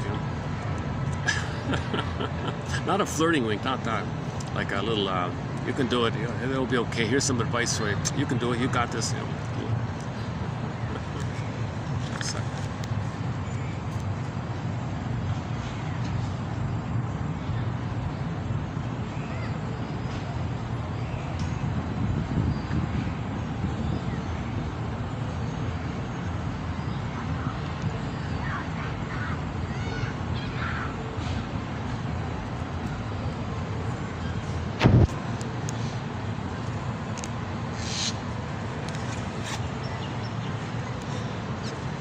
Okay, one last time here. For many people, money is a symbol of an unconscious infantile desire to attain a union in absolute dependency upon the, he says here, father and mother. I'm assuming it's still the mother. I don't know why he says father. Father enters into the picture later on. So I'm a little confused why he said that. At the same time, well, father's part of the orbit, right? Father's sort of in the picture, in the backdrop. Father's there to help the mother soothe the baby. Father supports the mother. Father protects the mother-baby union like that. The father's around to make the mother happy so she doesn't transfer any anger onto the baby. So the father helps the baby, the father helps the mother to be happy. So the father's sort of in the background like that. At the same time, money also symbolizes the ambivalence the child has towards their parents. Maybe just saying it in general like that. Okay, so let's go further then. If we pursue, oh hi. Uh-oh, hold on a sec. Is that my phone? Oh my God. It was laying on the ground. Yes, yes it is. Oh, thank you. Oh, it's, I appreciate it, thank you. Well, that's very nice of you, yeah. Yeah, thank you. Oh, somebody found my phone. Oh, for Pete's sakes.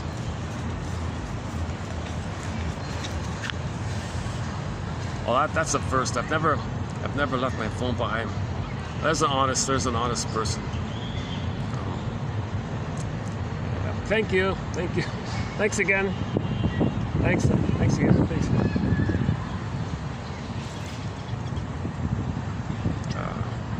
Yeah, so it's a budget phone. It's not worth much. It wouldn't have been a big loss, really.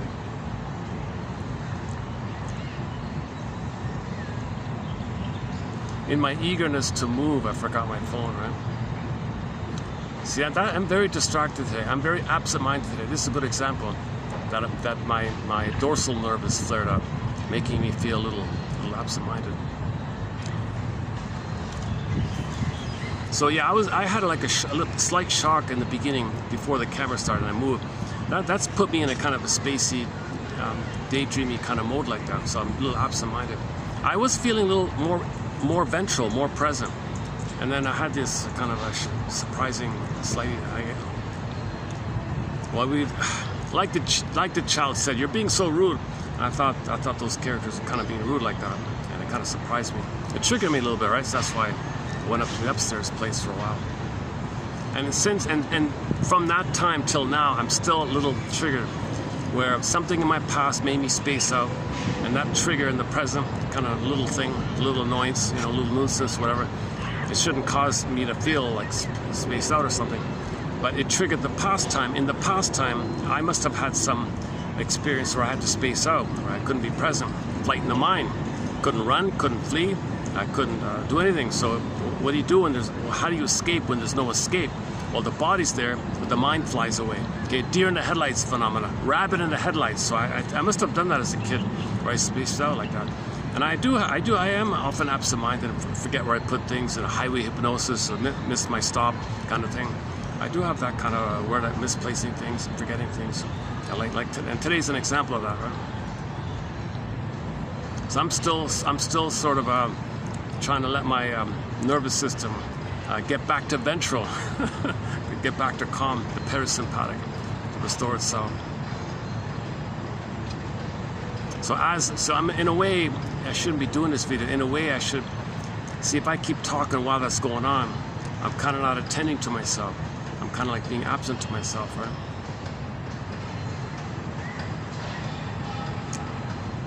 This calls for a song. let's play a song. For a second. Okay, let's take a. Let me find the most soothing song we have on our soundtrack. What's the most soothing song we have in our soundtrack? Let me think. Calypso, that's a good one. Calypso. The finale. Do I have the finale on here? I have Calypso. If I have the finale, let's play the finale. That's a really nice one. From the Odyssey.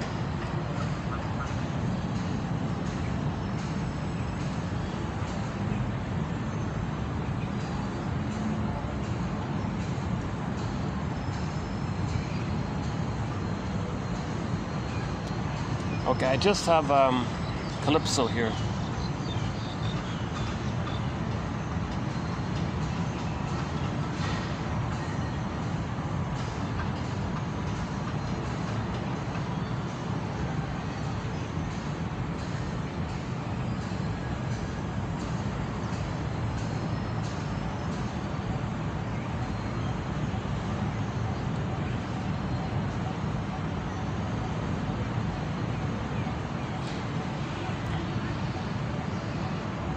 Oh, that's copyrighted, right?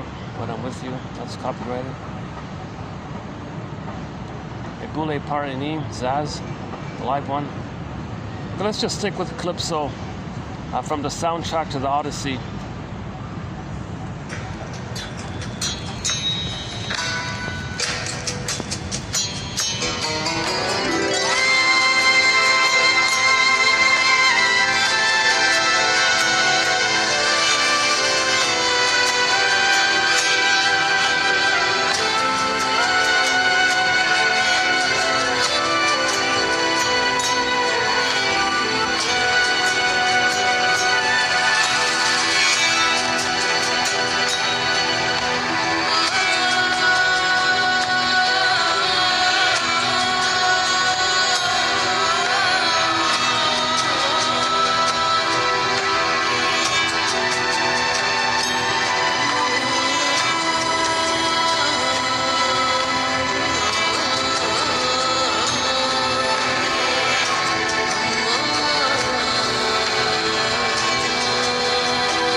Yeah, that kind-hearted, nice lady I noticed was just hovering a bit to return to ask, thinking that might have been my phone.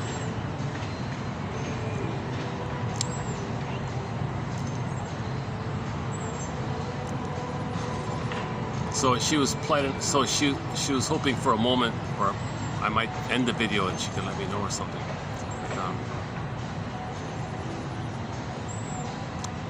That's the benefit of having junk technology, inexpensive technology.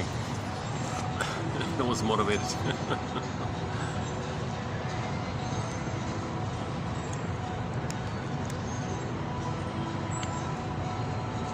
Okay, are we? So let's leave it there for the money topic. There's just so much. There's just so much more that's not being said here. So let's do more research on it. The gold digger woman said to burglar, I have to choose between marrying for love or marrying for money? He said, that choice is not available to you. You don't have that option. You can't love. That was a shocking kind of comment there.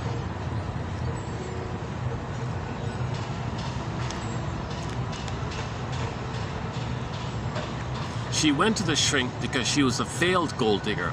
Like she tried to be a gold digger and failed at it. She went to the shrink, help me to be a better gold digger. He said, no, we heal the whole person.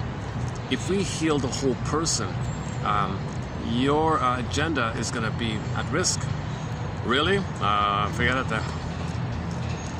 Don't people come to therapy to become better gold diggers? Oh, they think that. They try that, of course. But if the therapy is successful, they give up such nonsense.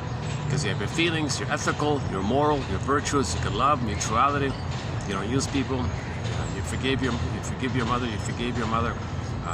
you're back to normal.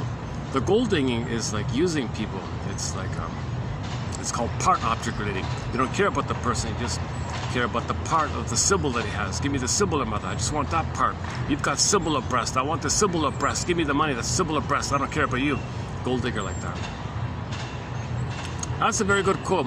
Look in the short section in this channel.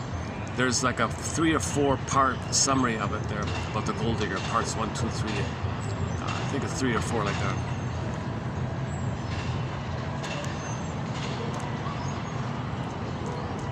Okay, another one from Paul Mollinger here. If you say to your child, don't show feelings, be brave, what are you getting upset about? Don't be such a wimp. If you say these kind of things, you are saying in no uncertain terms that he or she should feel shame for expressing their natural signals. Your natural signals. Okay, you gotta regard your emotions as signals, communications. So look at underneath, unmet needs, the distress and fear and anger, shame. These are signals that needs are not met. Needs are not met. The feelings are signals. So the child shows signals. And, oh, mom, don't be such a this, don't be such a that. You mean my feelings are? You devalue my feelings? You devalue me?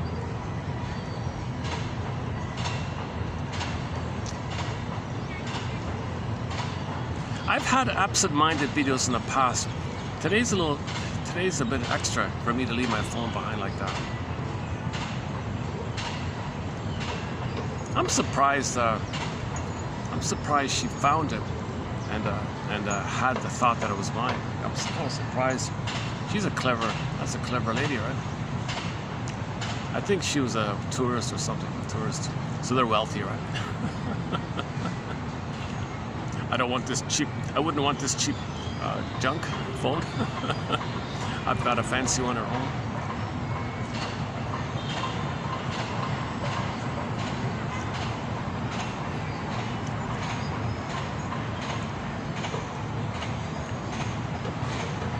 Yeah, okay, I guess she deduced it because there's not too many people around here. And she must have noticed me move across or something. That's a clever lady, yeah. That's a thoughtful lady.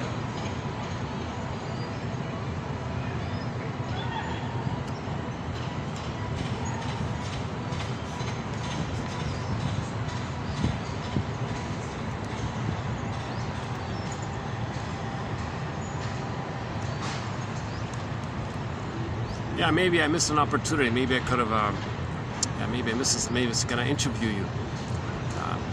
And if she agreed, we could have it on film here and find out if she has any kind of therapy background, any experience in therapy, if she had read a self-help book or not.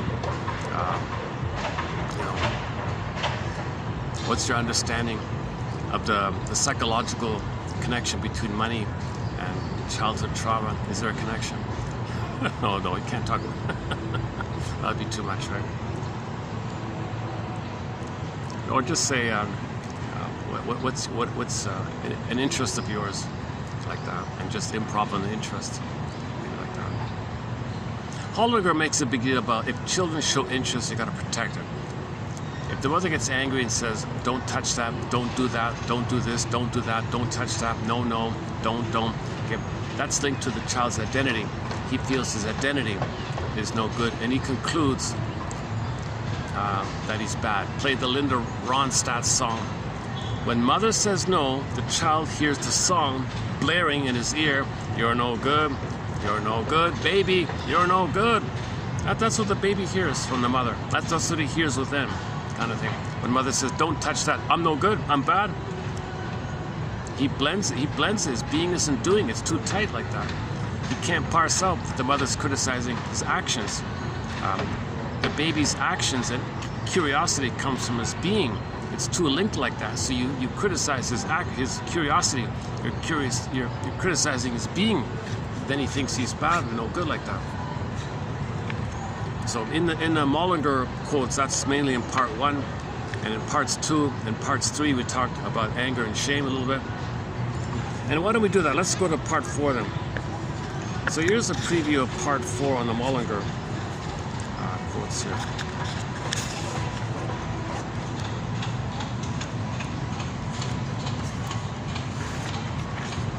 So we talked about the ribbon. We talked about the dish, the antique dish, the nice dish, and how children and how mothers can meet her needs for safety and order and quiet in the home, and meet the baby's curiosities. She's got to be savvy. She's got a little improv. Got to be a little creative like that. So the child's playing with the dish. Hey, you found the dish. That's great. Wonderful. Isn't it colorful? I love it. Yeah, I love it too. It's delightful. Yeah, you found it. Nice, smooth. Yeah, it's lovely. It's great. So just be okay with that. And let's take it over to the rug so that we can protect the dish and enjoy the dish so it won't break. So let's take it over to the rug. What do you say? So it's just divert it to the rug where it's going to be safe. The child was pulling the ribbon on a gift. Mother didn't want the child to break the ribbon. Isn't it cool that when you pull it, it gets longer? You found that. Look at you. That's interesting. So let's continue with the shoelaces. You can pull the shoelaces here. Notice how when you pull the shoelaces, it gets longer and longer. So you keep his interest like that.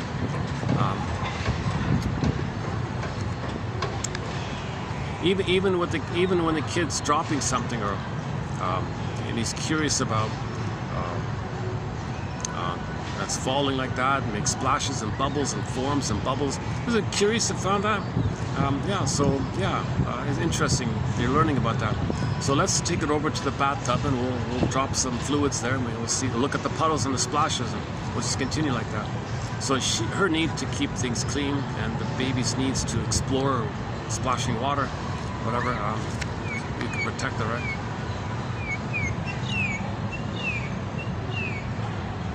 And there were several examples in that area. What else? I'm missing a key one here.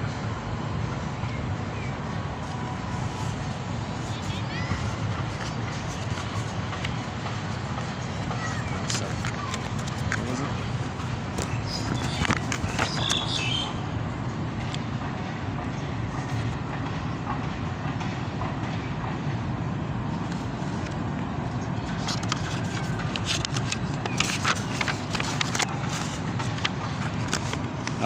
That's the package one, the ribbon one.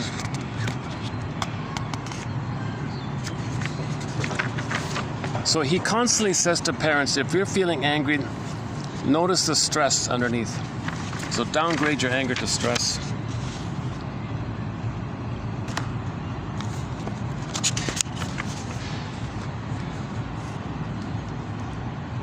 No said too often and too quickly translates in a baby's brain as bad. Mother just said no. He thinks, oh, I'm bad. So be careful of that.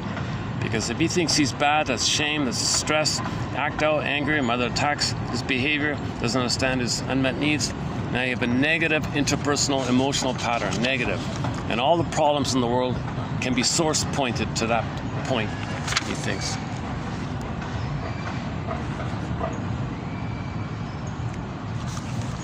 So he's saying there's too much focus on the behavior and not enough focus on why the baby's doing these things. What are his unmet needs? Mainly it's for curiosity and learning, right? Safety and connection. If those needs are not met, he's going to be distressed. So put words to it. If you're feeling some stress here.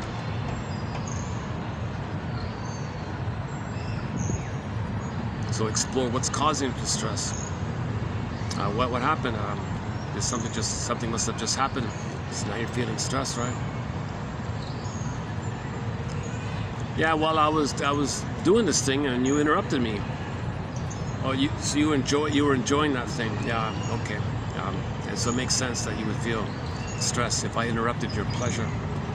Because if you interrupt the baby's pleasure, that's also interrupting his identity. He feels shame like that.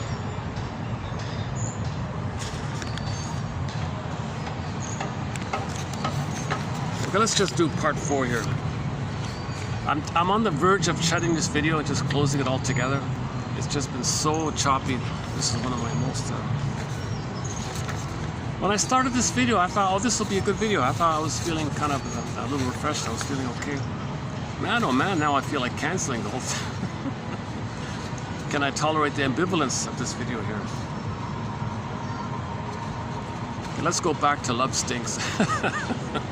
When grown-ups say that a situation stinks, or that some interaction has left a bad taste in their mouth, they are using the signals for disgust and dismell symbolically. This translation of taste and smell to psychological expressions of opinion happens gradually for the child. At first, aversion to unpleasant tastes or smells is simply that. But at around 18 months of age, children attach an opinion to the signal and develop a psychological attachment to their feelings about what is unpleasant or repugnant to them. Now that sentence is not too clear, but I get the idea. I think we get it. Okay, when you listen to your child's words, ask yourself, what are the signals and feelings behind them? When you listen to your child's words, okay, ask yourself, what are the signals and feelings behind them? Sometimes parents take a child's negative statements personally and defensively. Oh, sorry. I got a butterfly. Kid is got his butterfly now.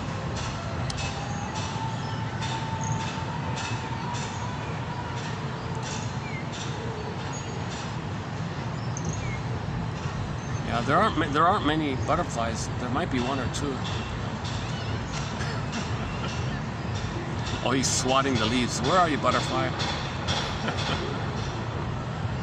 See, he's curious. This is a good example of curiosity, exploring, trial and error, learning about things. Where are the butterflies? How do I catch them?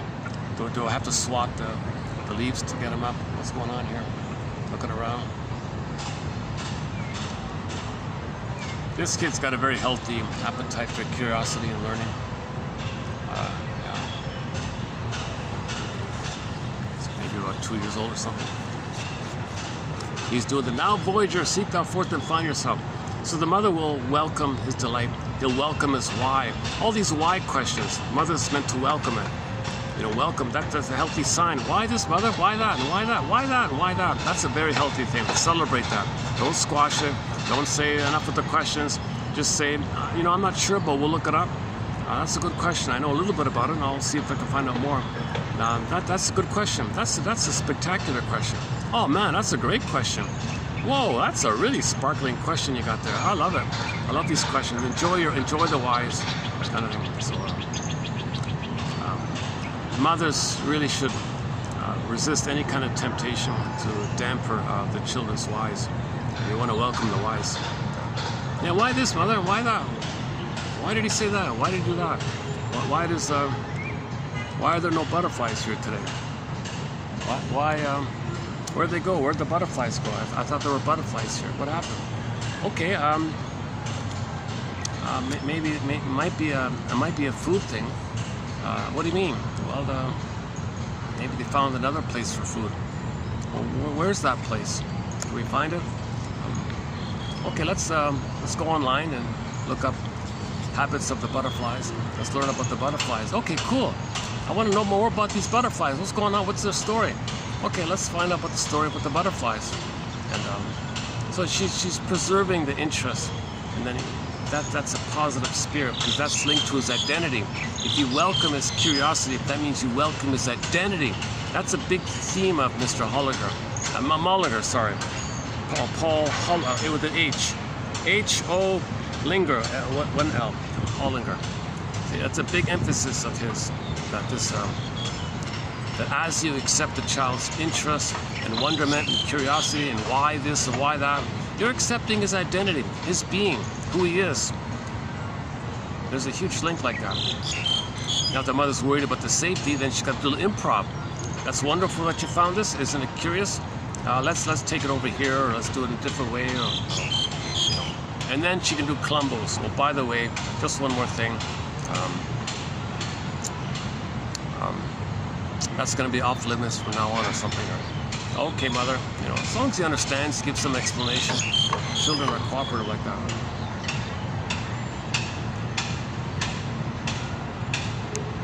Oh, here. Why? This impulse to question everything is a testimony to the incredible importance of the signal for interest and its role in the intellectual and emotional growth of a young mind. The brain is constantly seeking stimulation. The brain is constantly seeking stimulation. See that pancake story? The kid on the high chair was being totally ignored. Nothing to do, no crayons, no coloring books, no gimmicks, no things to do, no puzzles or whatever. And the four adults were totally ignoring the kid. And as the child started making noises, they spoke louder to drown him out. He started crying, they spoke louder, they talked over the kid. He was screaming and squealing, they talked even louder. This went on and on and on. Finally the kid just threw things around. And then he got punished for it. Wow, eh? Wow. And the story was, one parent or one of the adults shouted, "You give me an explanation for why you did that. You tell me why you did that." They were paranoid. They thought he hated him or something. No, you silly adults. My needs were not met. You were ignoring me. You were very rude.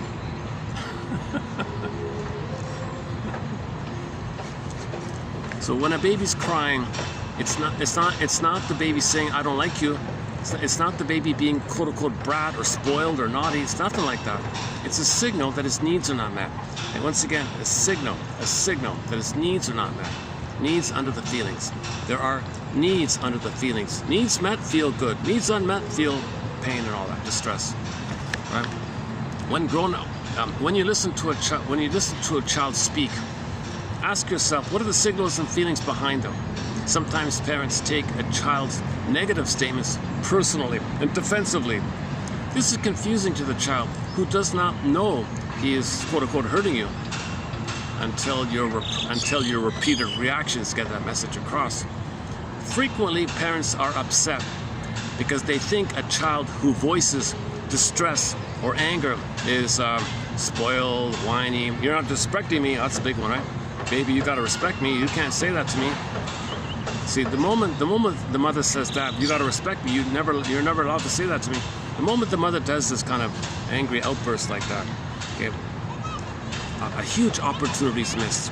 An opportunity for dialogue, an opportunity for understanding, an opportunity to protect the child's to identify the unmet needs, why he's distressed, why he said what he said. Okay, well, there's the mother. think I only once saw a butterfly here.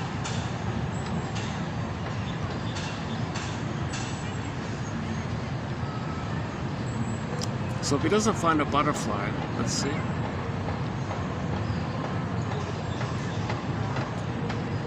father could say, well, it's kind of like life. Sometimes when you go fishing, you catch a fish, sometimes you don't. That's okay. We'll try again next time, as long as we keep trying. In the meantime,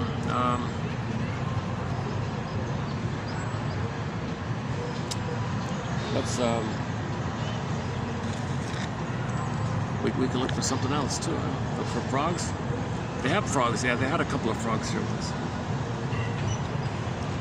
Geckos. They have some of these little geckos. They're cute. So you can divert the child's interest into searching for some alternative.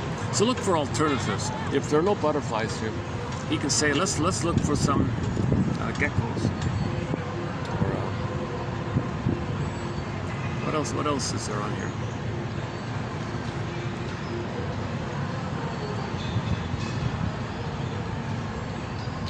At the moment,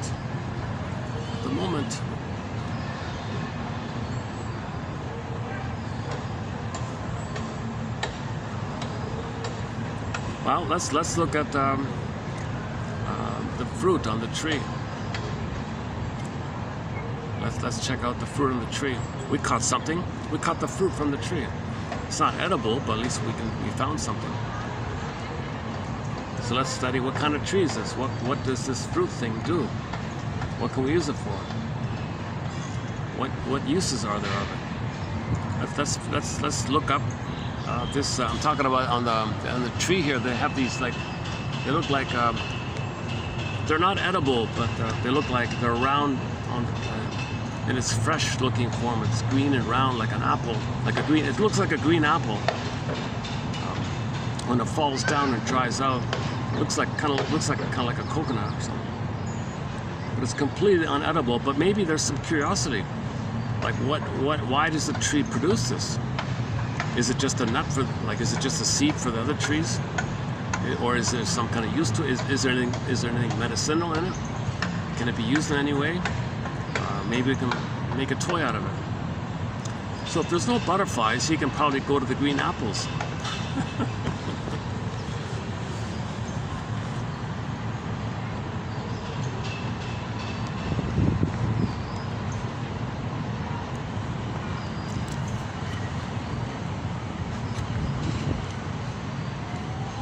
Or count the different types of birds. You got a dove, you got a seagull.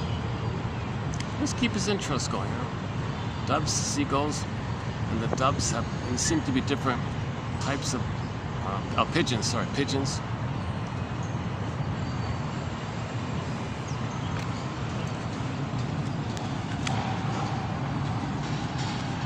When you listen to your child's words, ask yourself, what are the signals and feelings behind them?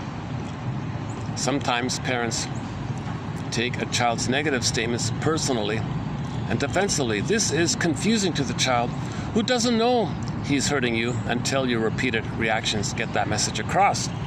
Frequently, parents are upset because they think a child who voices distress or anger is, quote, whiny or acting or spoiled and disrespecting me. Okay, whoa, you lost it there, huh? You just rejected his identity. It's made more stress. You made things much worse. That reaction makes things worse, right? Not only is this a misinterpretation of what is going on in the child's mind, but by criticizing the expression of his distress, the child is made to feel even more understood and becomes even angrier. When a child says, "You are the worst parent in the world," when a child says, "You are the worst parent in the world," he is expressing the negative side of the ambivalence.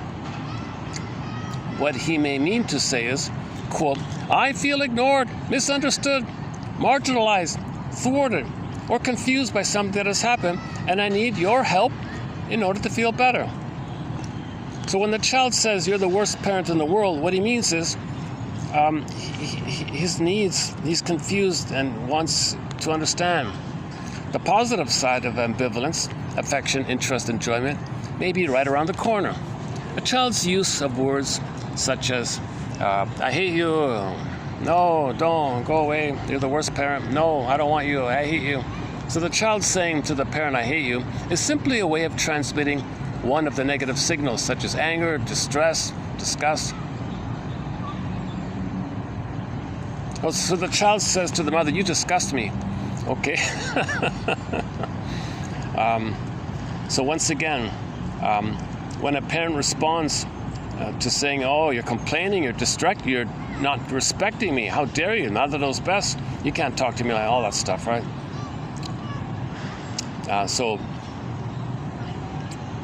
In the throes of such an interaction, quote-unquote conversation, you may want to try to remember that this is a signaling process.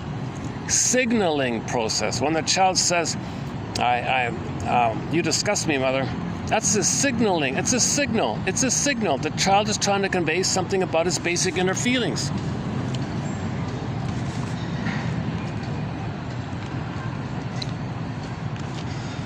If the child picked up some swear words, let's say your increasingly verbal child blurts out "damn it" while trying to open something, rather than automatically jump in with something restrictive like "that's a bad word, we don't say that around here." Why not take the opportunity to gather more information from your child about what he or she is feeling, and to really explain to her or him what you believe about the use of cursing.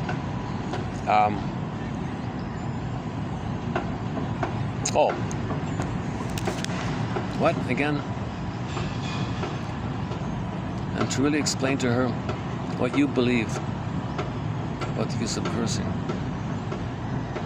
Oh, okay. You might ask what your child thinks the phrase means.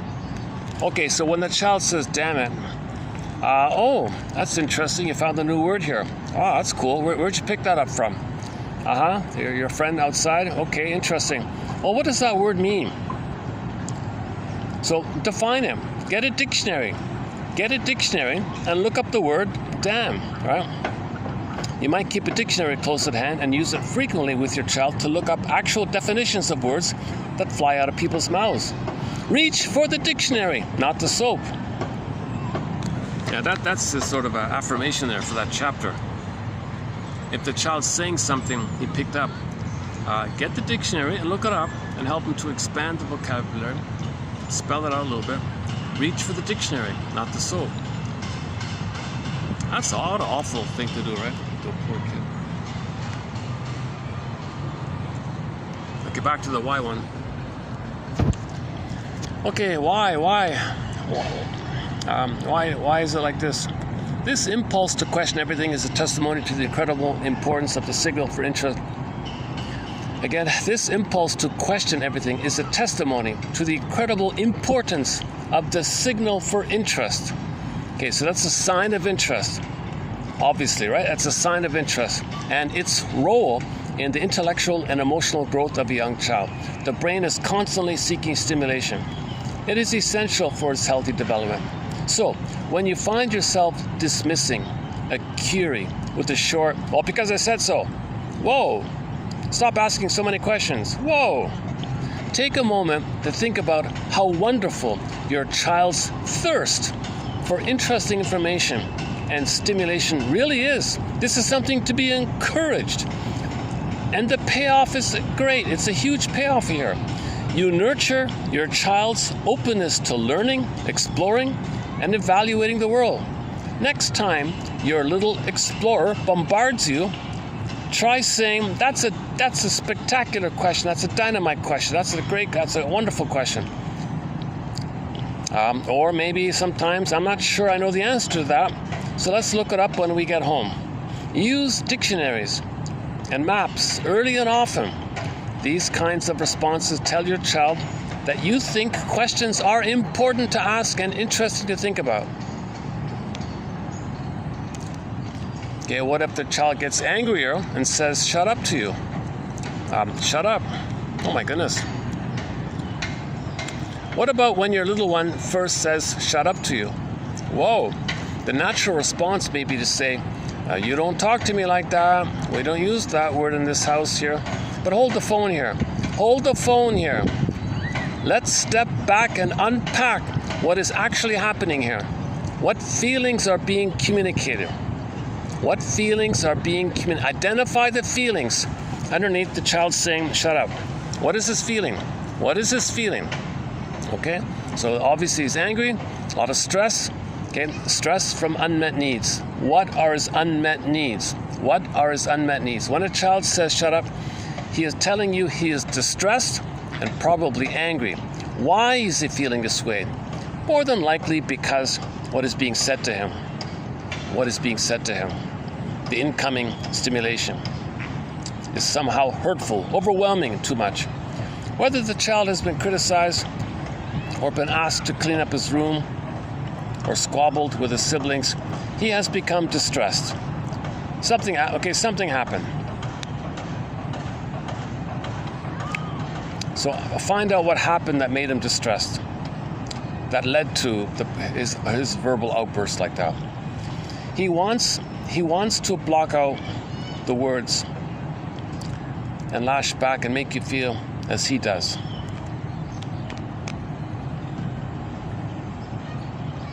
He wants to make you feel as he does.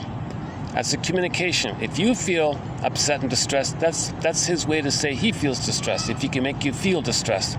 If you feel shame and the child says shut up and you feel shame, well, that's because he feels shame. It's communicating. Unfortunately, with a don't say that response to shut up, very little information is exchanged, and a potentially beneficial process is halted. So there's a lot of opportunity to learn here, to unpack. No unpacking took place here. More stuffing instead. You got to unpack, not stuff it more. If the child would verbalize his feelings, he would learn to delay action. Listening to and talking with your child, using words instead of actions, and understanding the feelings behind the behavior. These strategies are far more likely than hitting or slapping to result in happy, capable, responsible adults. Yeah, so slapping is a euphemism for hitting. The mother's hitting the baby. The mother's hitting the child. Oh, yeah, I'm just slapping him. No, you're hitting him. Be clear about it. You're hitting him. And Holliger makes the point that what in some places where corporal punishment is allowed, that behavior by the teachers or principal, that exact same thing, if it was done by somebody on the outside the schoolyard, that person would be charged with a physical assault. And here, the parents are doing it. Unbelievable, right?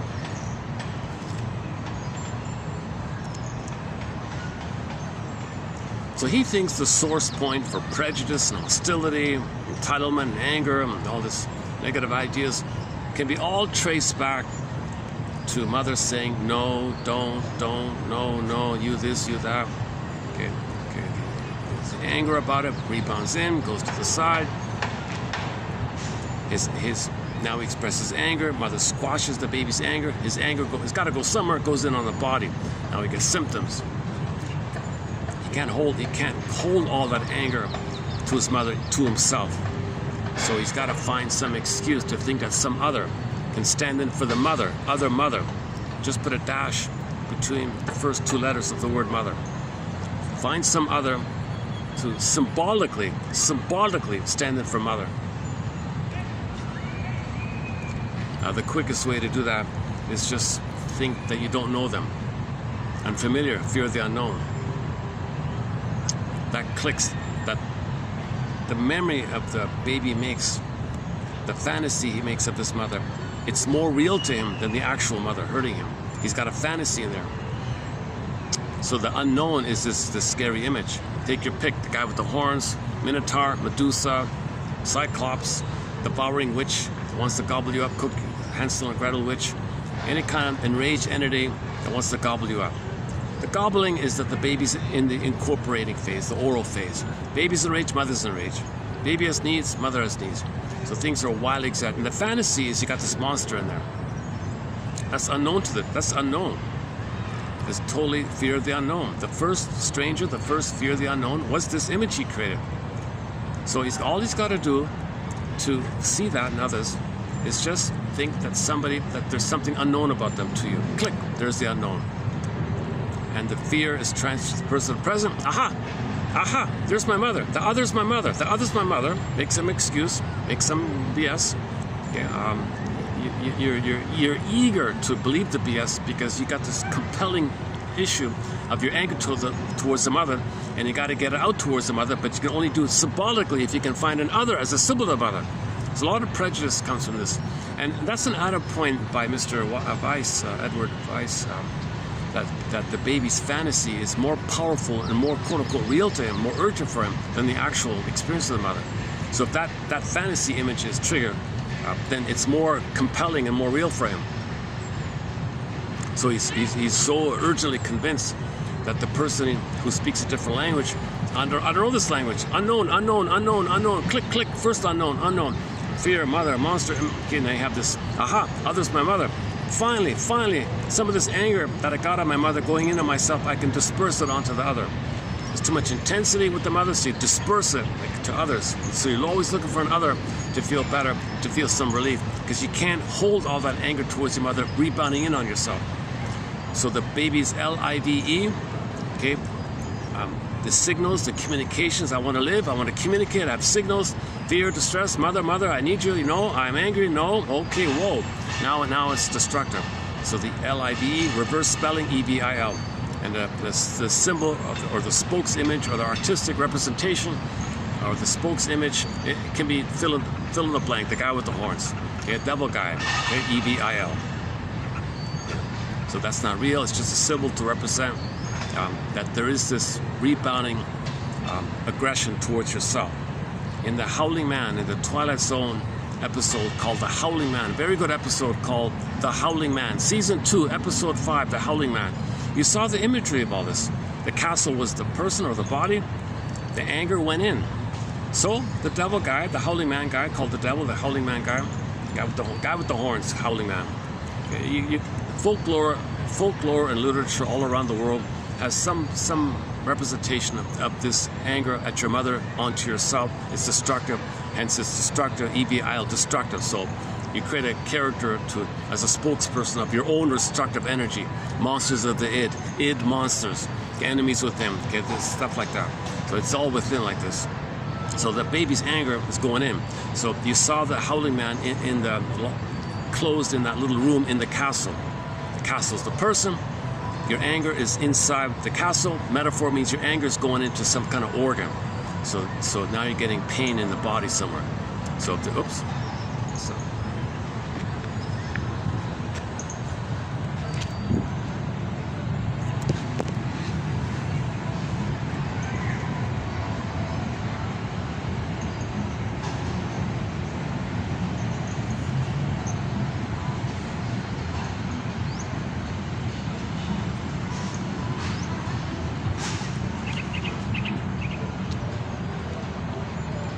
Saturdays, it's funny about Saturdays, I always have the most erratic things on Saturdays. All these different kind of tourists and travelers and things.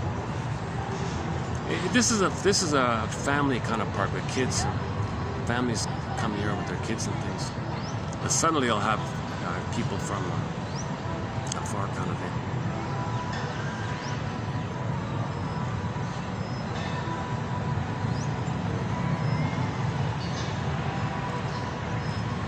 And you can see the nature-nurture thing. We all have the same nature, have the same brain, but the nurture can affect us. So some people, due to the negative nurture with the mother, can have a lot of anger, and that anger can be shown in the body posture, in the facial expression, and there can be other related symbols of their anger like that.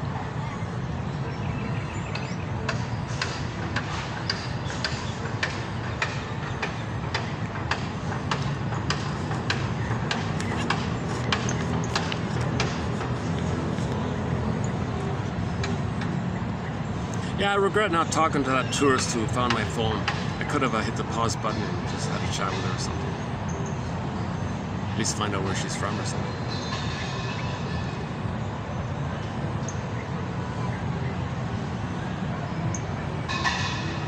No, maybe not. Maybe the vibe was maybe she wanted to be on her own or something. I could have pointed out, yeah, you might be grieving. Are you grieving? How'd you know? Well, I'm reading a book that says emotions can show itself through the facial expression. Feature. You're reading my facial expression? Well, you know, if the eyes are downcast,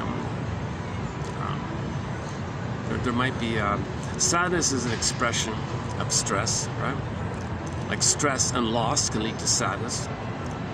The loss leads to the stress. Put it together, it's called sadness. She did look a little sad like that. I would get permission first. Would it be okay to inquire about I'm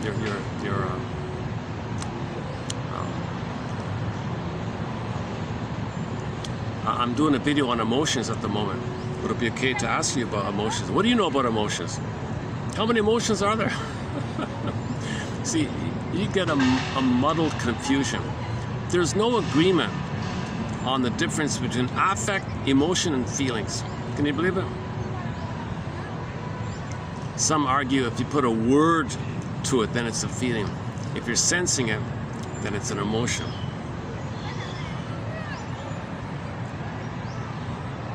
Now, the prior, more primitive emotion is called sensation, like the really earlier stuff. That's the affect. So you got the affect, emotion, feeling, the progression like that. But other people say forget about that. It's all the same.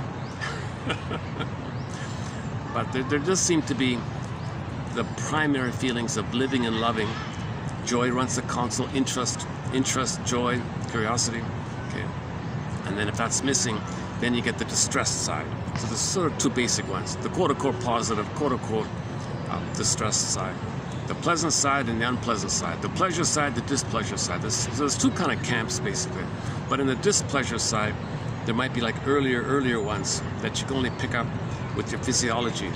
You know, like your shallow breathing, or sweating too much, or cold feet, poor blood circulation. The heart math is whacked. Palpitations would be in there, right? So that'd be affect, right? You don't even know. Can you upgrade the affect to a possible emotion? Some people say affect is just a broad term for the whole thing. Affect means emotion and feelings. Flat affect. So it'd be interesting to see. Yeah, that would have been a good question. Maybe I could.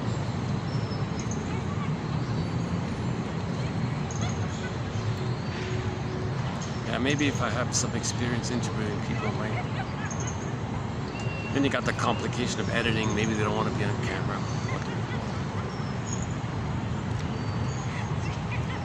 Or I can just hit the pause button first, talk to them, and then say, could you say that on camera? And I'll post it on YouTube.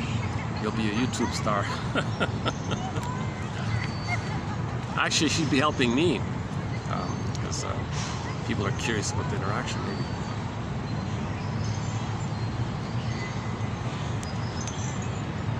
Okay, where are we here?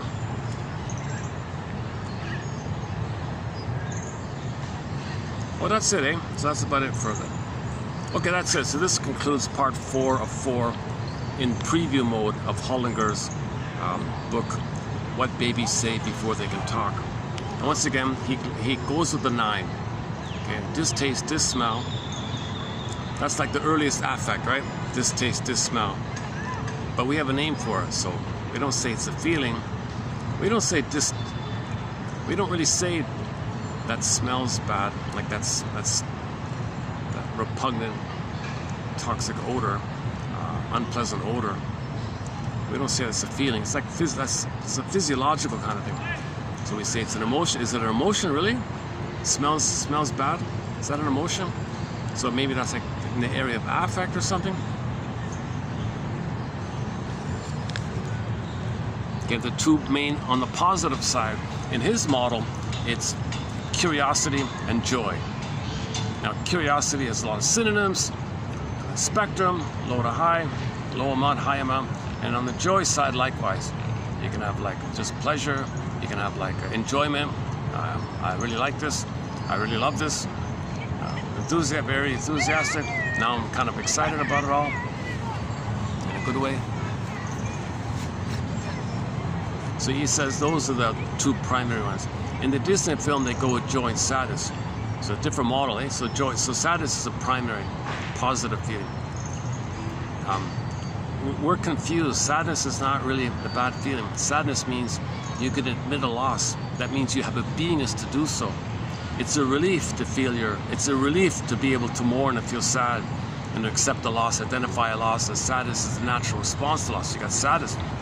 If you can have sadness, now you got the distress like that. So when joy and sadness zooped away, then you had fear, anger at the console maybe.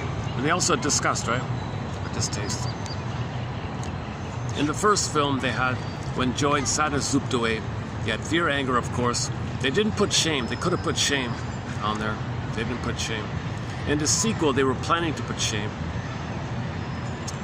So you could, if Mullinger were to do an inside-out film, he'd have joy and curiosity zooped away, and at the console you'd have the stress thing, something to stress. Maybe that just be anxiety. Yeah, that just be anxiety, right? No, it's just stress, Cortisol, Mr. Cortisol, I don't know, adrenaline, something like that. And then fear, anger, of course, shame, like that, and then disgust for distaste and dismell. I kind of like what Pete Docter did. I like Pete Docter's model, Disney film Inside Out 1 and 2. I feel more resonant with him. I even wonder if Mr. Mullinger has a defense mechanism against sadness. He doesn't even use the word sadness. He just says distress. He doesn't even have sadness as a primary. No way, man. He said, he clarified, no, I mean it's a form of distress. Like crying, I'm sad, I'm crying. Aren't I sad if I'm distressed? I don't know, kind of. See, fear and anger implies, it's from the stress response. Fear and anger implies a lot of stress. Why are you putting stress as a separate thing?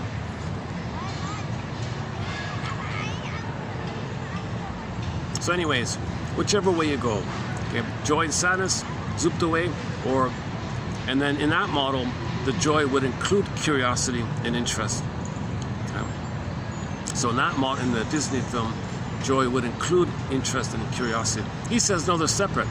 You're curious, and you look at the baby's expression. I'm curious. Hey, what's that? You're curious versus the joy of the smiling one. Oh, you're not fully dressed until you wear a smile. Today's barista message. And on that point, I get where he's coming from. He shows you baby pictures. The baby shows interest. His eyes are in one way, and the baby shows he's really delighted, very happy about something. His eyes are different. So there's clearly a distinct kind of image with the eyes and expression, facial expression between interest and happiness and joy.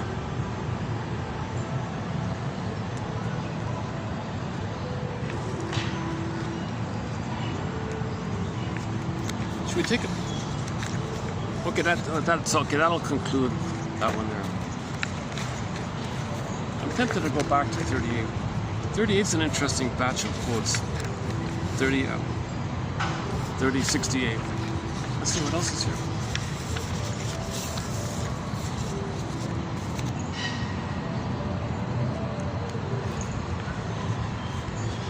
Oh, this is from the Edward guy. Oh, emotions. He's got one on emotions here. Hang on.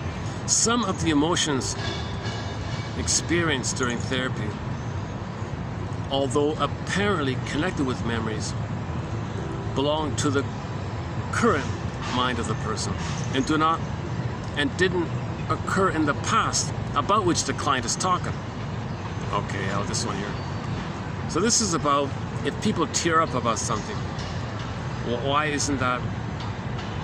if those sadness isn't related to the original sadness, then you're just getting a little relief. You just feel better in the moment. You didn't mourn the past like that.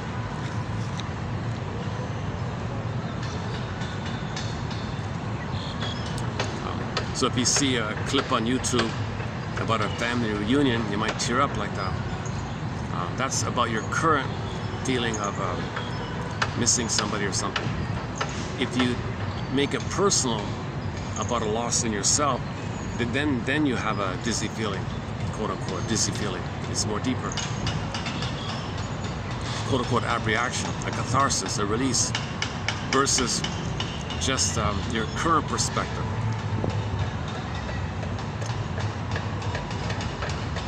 So if somebody, let's say somebody is kind of on their own and they see a love story on TV, they might tear up. That doesn't heal the losses of the childhood time. Again, some of the emotions experienced during therapy, although apparently connected with memories, belong to the recent ego of the client and didn't occur in the past about which the client is talking. In these cases, no dizziness or depersonalization occurs after the hour. Many times emotions are reactions of the present ego to the past and your current attitude towards the past. It's not the past, it's just your current perspective to the past. For example, Mrs. fill in the blank, who was analyzed, cried bitterly every time she remembered how kind some people were to her in her childhood. The emotion with which she reacted to these memories was not what she had experienced as a child in response to the kindness recollected. The ego of this client she feels now like an abandoned child now. So in the now, she feels like a motherless child, an abandoned child. So if she feels now like a motherless child and people are nice to her, she might cry.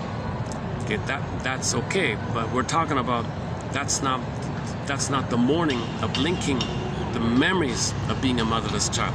There's a difference between being in touch of feeling and experiencing and really having that motherless child feeling in the past versus thinking that now. The memories simply touched her current emotional sensibilities.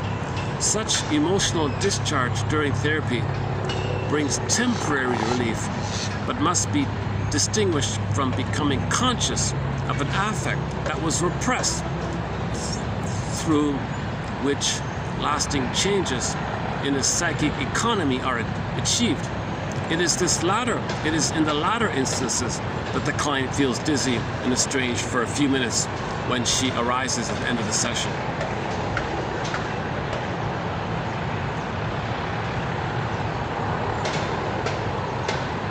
There's a regular, every day, a helicopter does some kind of delivery thing. They go to that rooftop, stop for a minute, and fly off in the other direction. I'm just joking, maybe it's some wealthy person's dinner or something.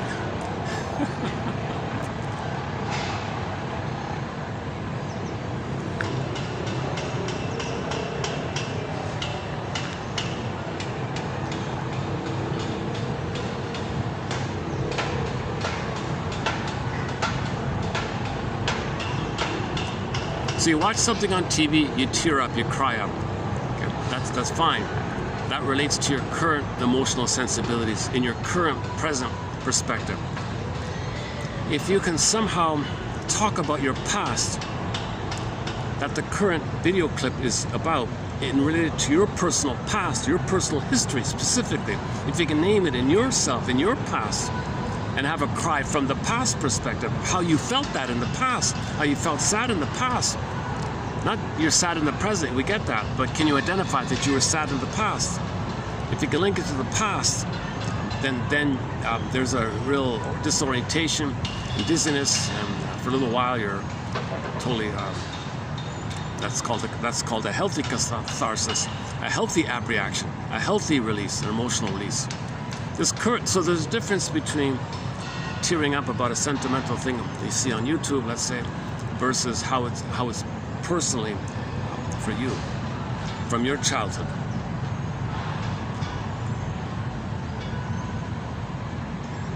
If it relates to how you're feeling now, but you don't link it to your past specifically, consciously, then there's a different kind of tear up. There's the tear up of the present and the deeper thing of the past, right?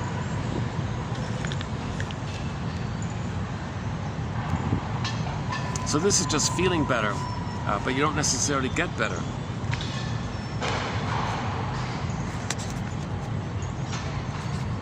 Right. And the other one here, acting out. Okay, so let's say the child's needs are not met. He's distressed, fear, anger, shame. Okay, now he's getting, the anger turns to rage, and then he might act out. Acting out is the anger underneath. The anger is the stress. The stress is from the unmet needs.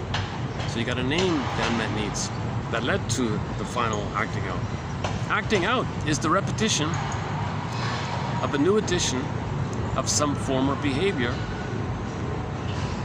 with no recognition of any relationship between the present and past behavior. Okay, he likens, okay, this is transference acting out. So in the past, it was anger, right? Maybe you felt angry. In the present, something triggers that. So the anger comes out. If you don't analyze it, so to speak, it may be acted out. It means replayed, transference acting out. So the transference acting out, the repetition compulsion is a new addition of the power. Oh, there it is.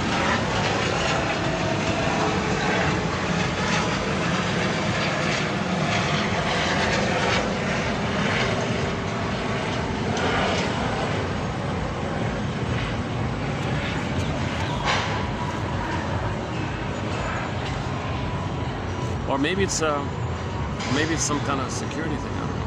No, probably. No, I've seen that helicopter regularly.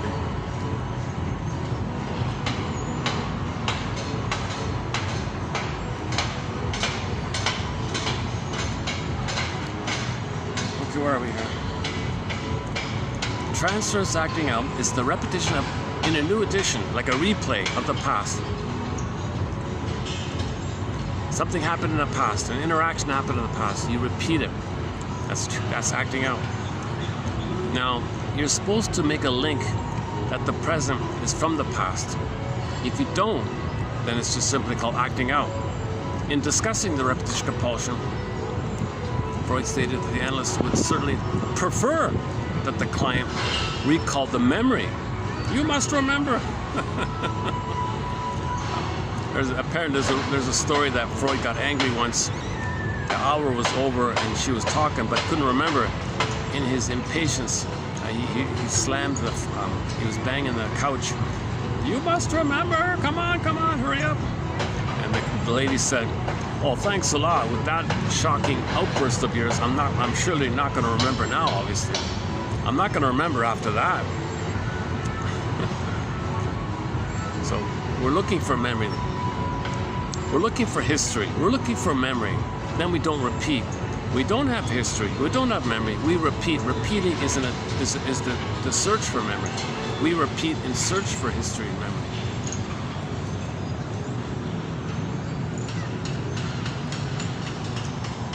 Freud stated that the therapist would certainly prefer that the client recall the memory of repressed traumatic experiences instead of repeating them actively and without insight.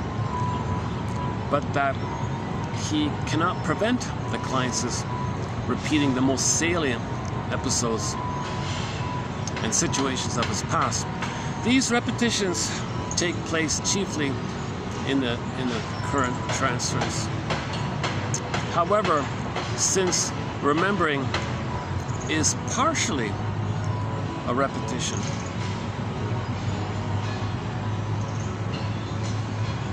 one wonders why the repetition is not confined to recalling memory. Yeah, so why doesn't it work? Why doesn't it work? When we repeat, why don't we remember? Why is it not working?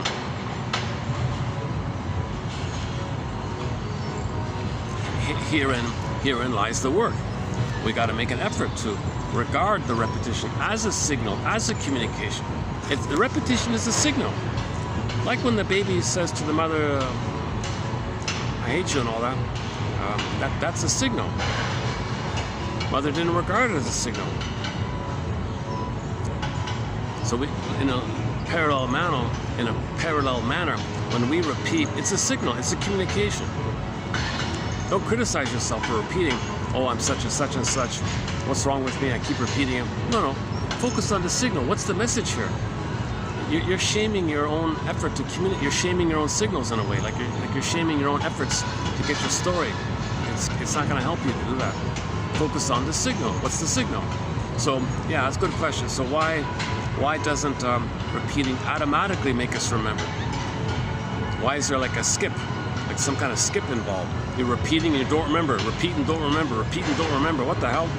That's the problem. We got to link it. You got to link past and present. You got to make past present links. You got to make past present links. These, what to a child's mind?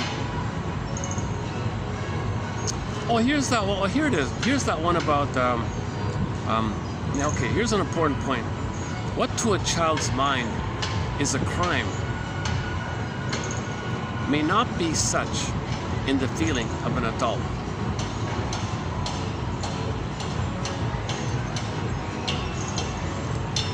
So the major crime children make is they believe pain is love.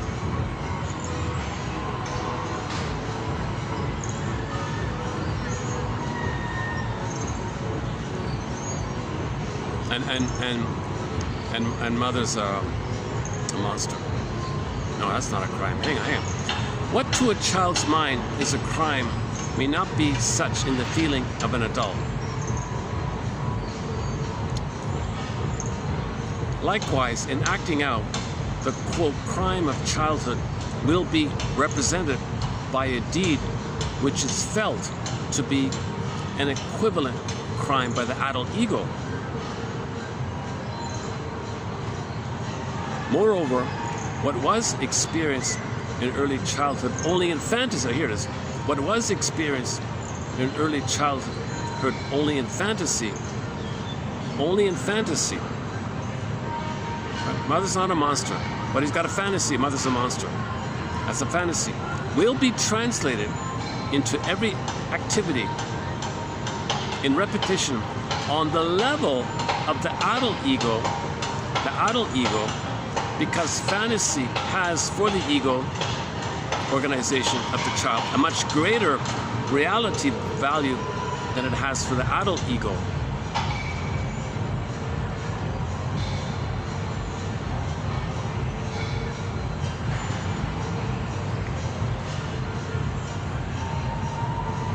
So you got the adult mind, but you're transferring how for the baby the fantasy is real.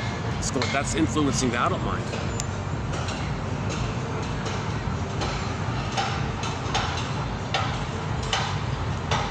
While acting out is a substitute for recall, it doesn't have the therapeutic effect of the latter. So when we don't remember, we repeat. When we remember, we stop repeating. The difference is that in the case of the memories,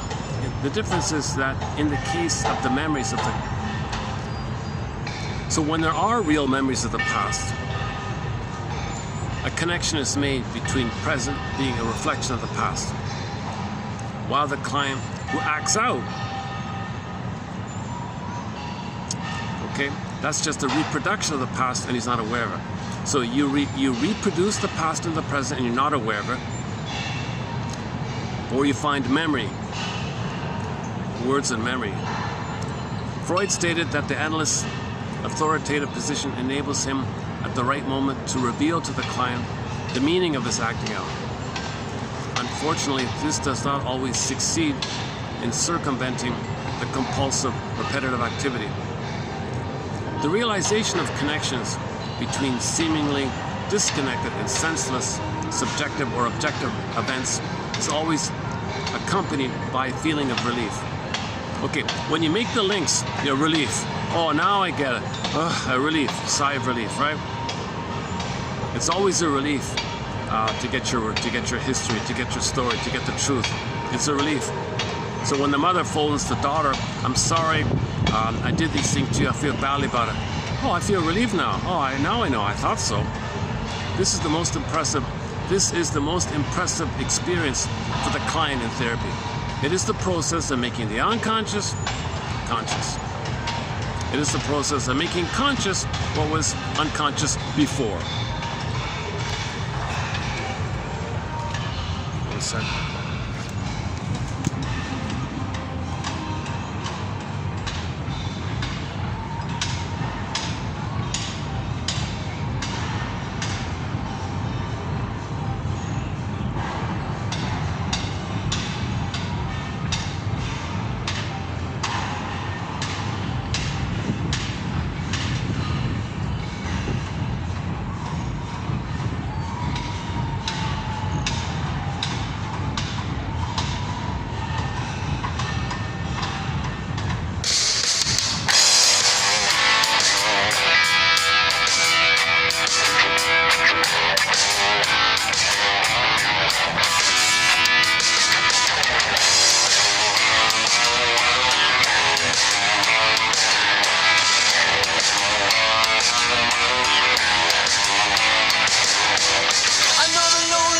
Away on a ship that didn't want to be put out to sea.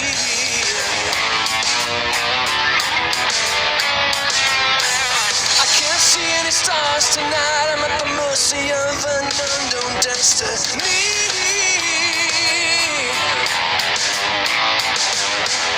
The waves are getting higher now, and I'm losing sight of land. I can't stop the fire that burns your name into the sand.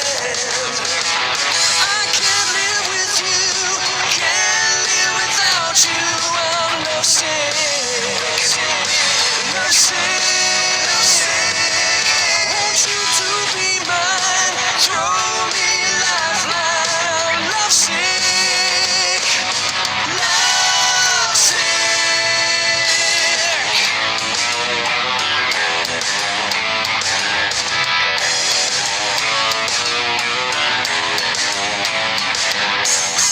Looking into the eye of the storm, I could have sworn I felt the undertow.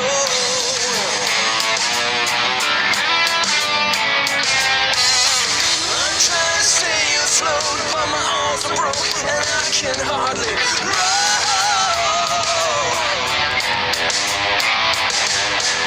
My boat is rocking back and forth and it's only getting worse. I'm looking for a great escape to escape this blessed curse.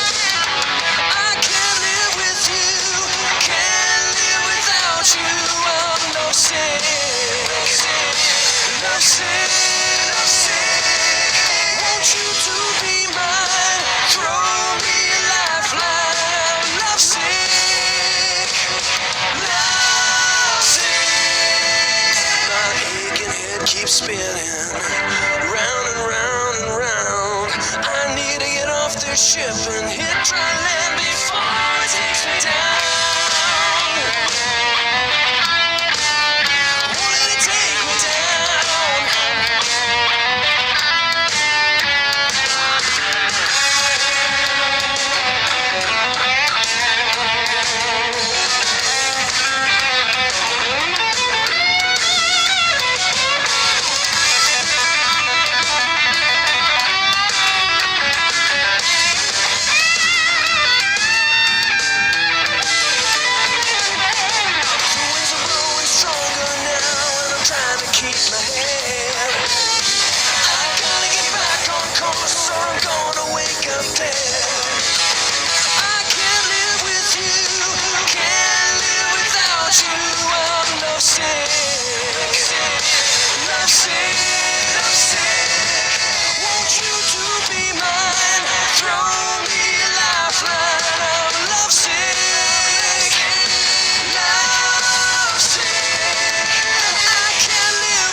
talked about that song yesterday.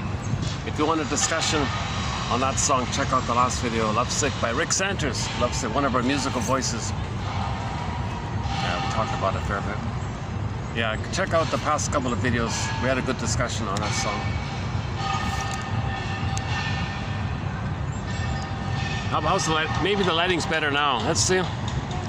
Oh, hang on a sec.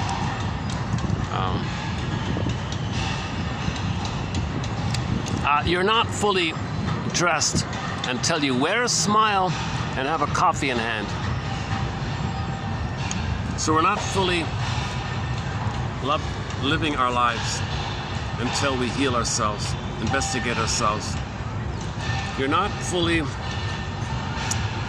living your gifts. You're not fully in touch with your treasures and gifts and capacities and talents. It's all there. You're not in touch with them. You're not really in touch with them until you try on some of these quotes to see which quotes fit. And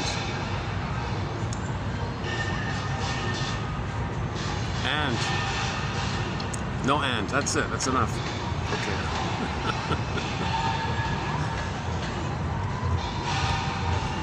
Man, oh man, man, oh man.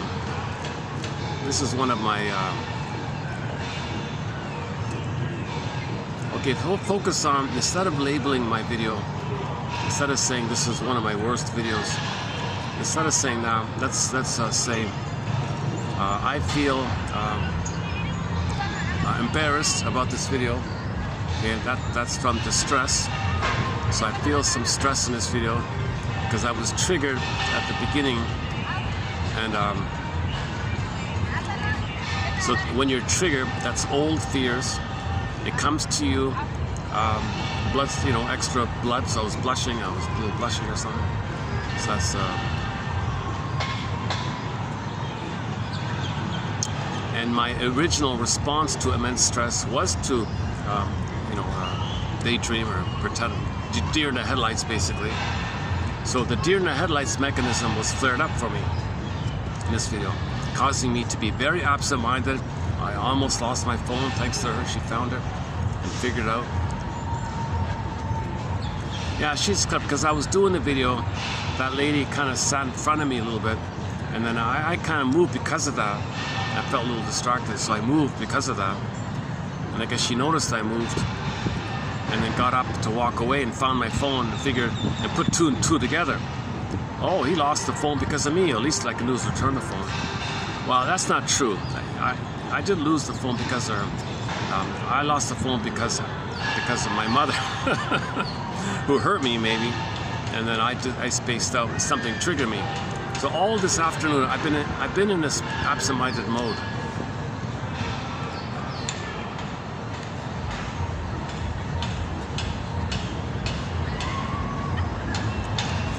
Okay, so hang on. So this video has been affected by my old unprocessed trauma.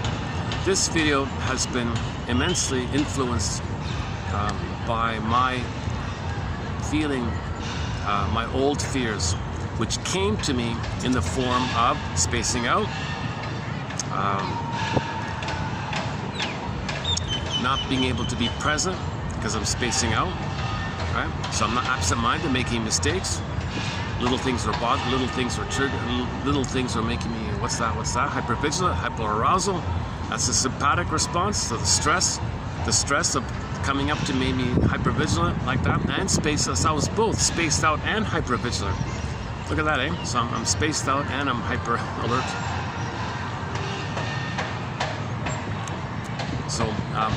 So those factors, those two factors mainly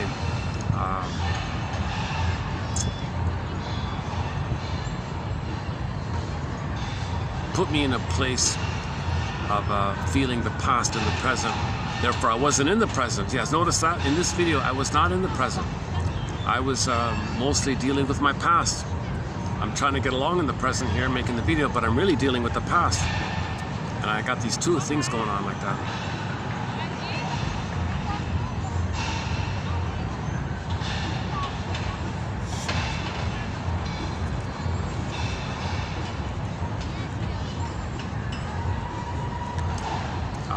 So if there's a critical voice in me criticizing myself, well, that's the memory. That's the memory of the mother never, I don't know, if ever, I don't know, investigating the unmet needs around my distress. Typical mother, don't do that, don't touch, what's wrong with you? Typical stuff like that, right? It's so widespread, it's really an ailment, it's so widespread. The child sends a signal that his needs are not met, mother barks at him, making things worse. Now he's more distressed. Mother barks at him for his distress. Don't say that to me, you can't say that to me. How? It's hideous to say that. You can't say that to me. Who do you think you are? I'll teach you. Oh, whoa. And then there's punishment, physical punishment. Oh my God, now you get the violence. You see, so Hollinger's theory is all the violence out there comes from this kind of thing. All the violence out there comes from, it's a reflection of the violence that took place in the nursery. When the mother's violent to the child, hitting, smacking him, hitting him, there'll be violence outwardly like that. Yesterday's mission at the Swan place, the mission task in the last video yesterday was to look up Paul Hollinger's video, Q&A video. It's entitled Paul Hollinger Corporal Punishment Video. Some student studying to be a teacher, studying the topic, interviewed him, and she posted like a Q&A with him. Very good. It's only like 20 minutes long kind of thing. I tried to play the audio of it. If you don't find it on YouTube, you can go to this video, the last one, and you'll find an audio of it.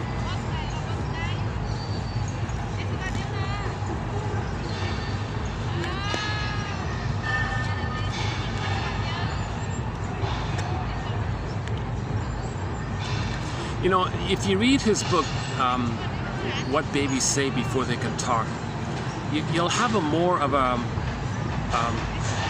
behind-the-scenes view of people's distressing behavior.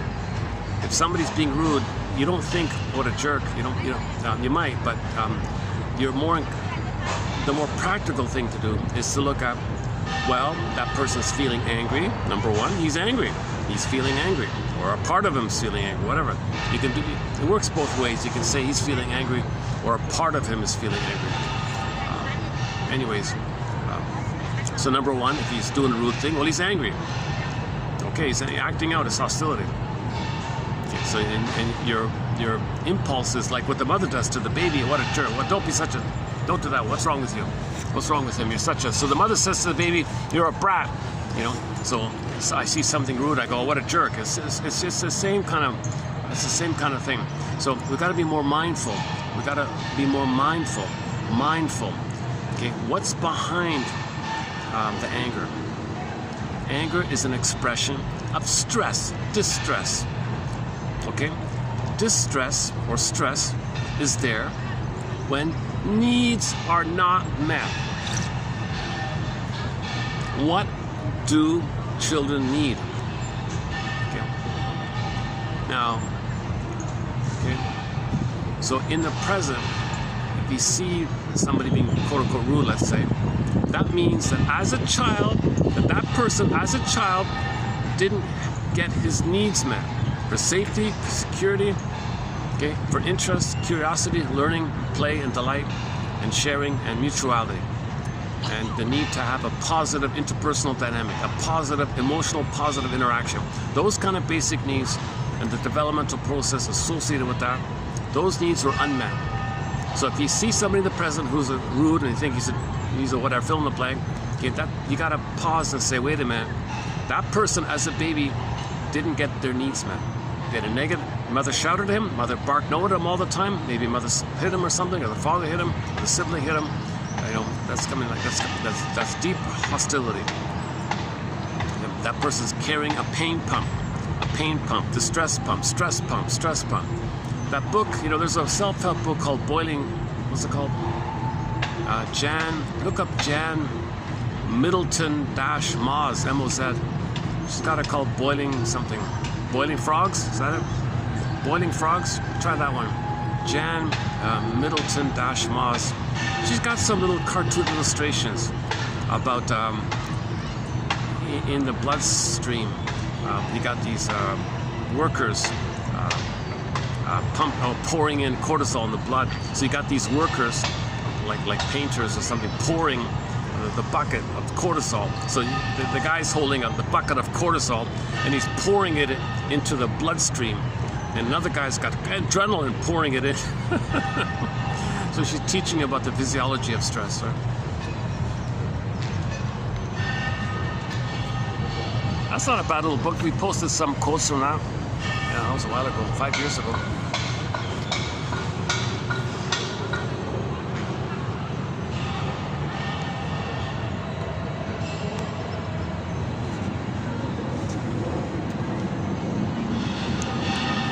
You know, maybe, a huge question mark, maybe, I don't know, we'll start a thread on the whole tattoo topic.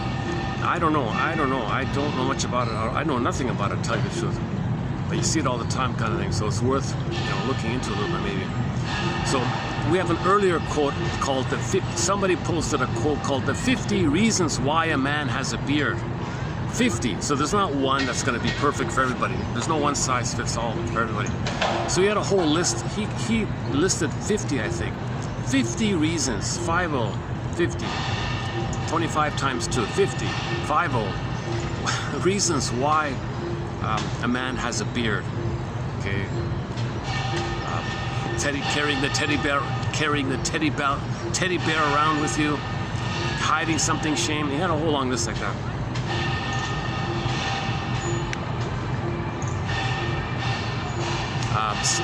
Yeah, the teddy bear would be like the mother, symbolic mother, something soft with you.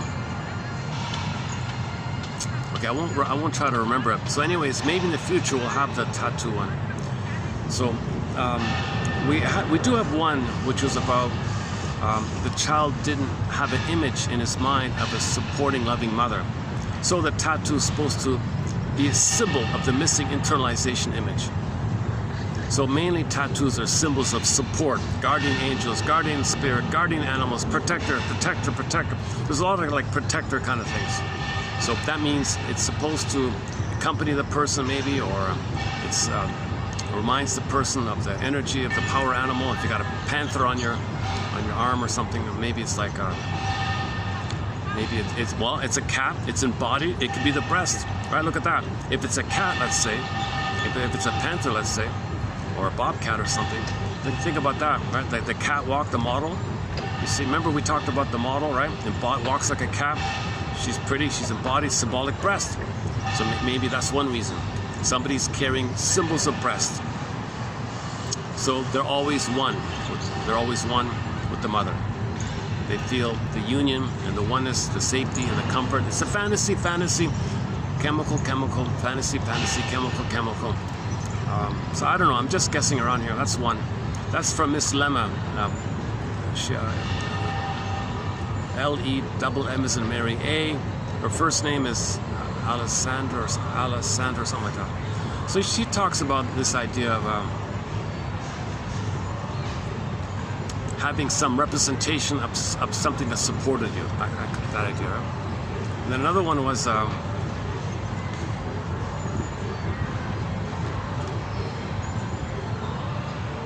yeah, like if we apply Mr. Hollinger's, not Hollinger. Yeah, Hollinger, you're right, Hollinger. I keep saying Hollinger. Hollinger, H. Hollinger. Hollinger. Paul C. Hollinger, H-O-L-I-N-G-R. So maybe it's like the baby's expression of something. Like he's communicating a signal. So maybe the tattoo is communicating a signal. Maybe it's some kind of communication of some kind. Maybe the person wants to communicate. So maybe it's just simply a communication.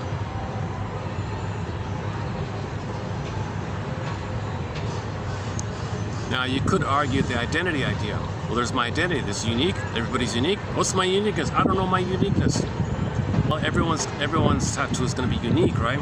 So that can maybe stand in to represent that everybody's unique. Everybody's unique. There's no one in the world has this particular tattoo or artwork is always different a little bit. Well, that's unique. I'm unique, so maybe we can go with the identity idea. I'm not sure. There's got to be something in the area of protection, like if you scare people, back off, you know, like an anger, like some are angry mode, some are angry, some seem to be kind of like to shock others, to be back off, you know, like angry kind of thing. So that could be a signal as well. Mother was engulfing, back off, I'm angry. Mother was impinging, engulfing, and demanding, possessive, clinging, OCD, control freak, back off, back up. So tattoo may say back, maybe somewhere like that, right? I don't know.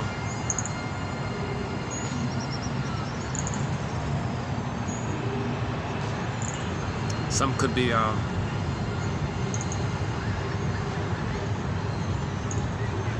if we go with Mr. Adler, he might say it's the idea for status or something, to be different or something.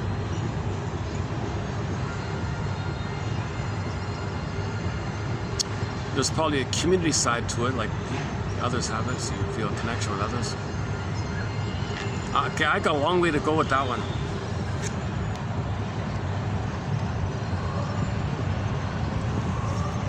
But I'm just going to put a question mark. Could one of the potential 50, could it be related to some kind of signal, like an emotional communication, some kind of signal, some kind of message, right?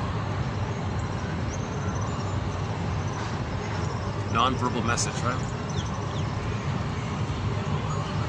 So Hollinger is constantly chanting onto parents his mantra: find words for the feelings, identify the unmet needs, put words to it. Oh, you're feeling, okay, something distressing happened. Tell me about your home life.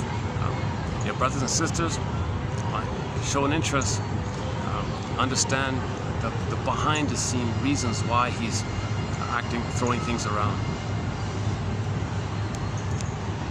And I think my guess was in the previous video was that based on what he said, if the mother does bombard the child with don't touch this, don't do this, she slaps, she hits the child. Forget about slapping, it's hitting.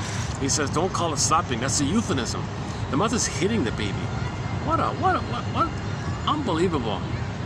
Unbelievable. She's got all the power. He's a helpless little baby, crying for his needs. The mother's attacking him for it? Seriously?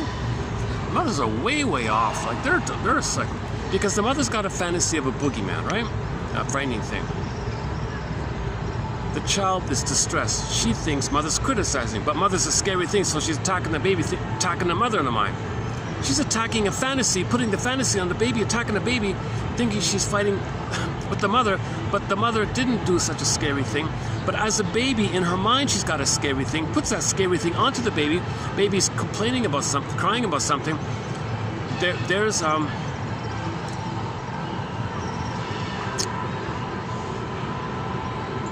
There's the mother, but the mother in her mind is the monster, thinks the baby's the monster, and fight and shouts that you, how dare you talk, all that angry stuff like that.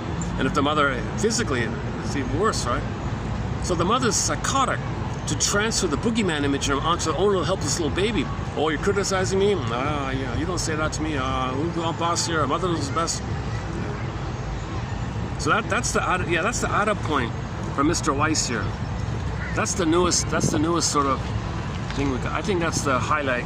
If you get one thing out of this video, if you get one thing out of this messy, spaced out video of mine, it's this one here about in 3068, about the fantasy one here. The first one called acting out, about halfway down.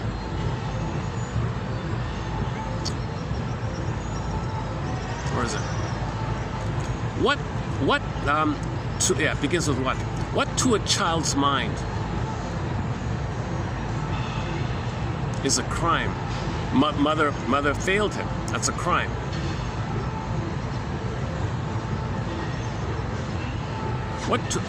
And his anger at her, maybe that's a crime. I don't know. I'm not sure what he means here. What to a child's mind is a crime may not be such in the feeling of an adult.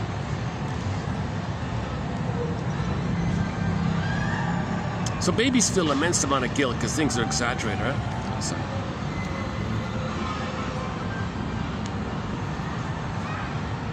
Okay, hang on, let's do the next one. Likewise, in acting out the quote-unquote crime of childhood, mother using the baby to meet her needs is a crime. Okay. In acting out the crime of childhood,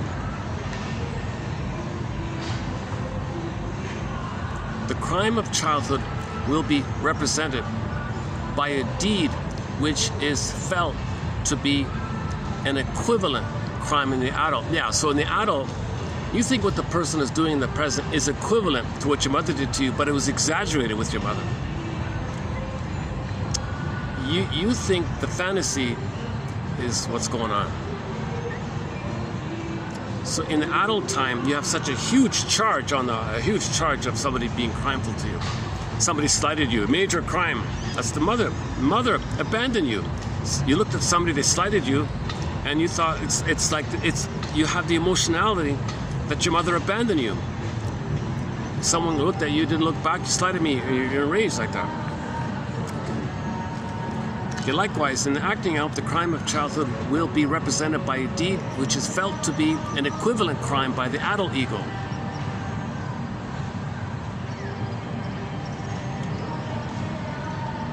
Moreover, what was experienced in early childhood only in fantasy will be translated into activity in repetition on the level of an adult ego, because fantasy has, for the ego organization of the child, a much greater reality value than it has for an adult ego.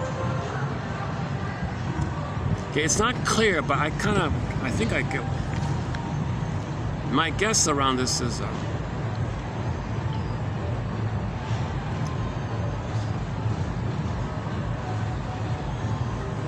the reality value you think of the adult, you transfer the baby's experience of the fantasy being more powerful than the reality. Now you're taking the fantasy in the present as reality. So somebody slighted you, okay, and you think the fantasy is the reality. The fantasy is mother abandoned you. So the person slighting you, mother abandoned me, and all the emotions around it, and you're applying the past to the present, and now you act out, but you don't remember. See, when you act out, you're not remembering. Acting out is the repetition in a new edition of some former behavior. Acting out is the repetition in a new edition of some former behavior.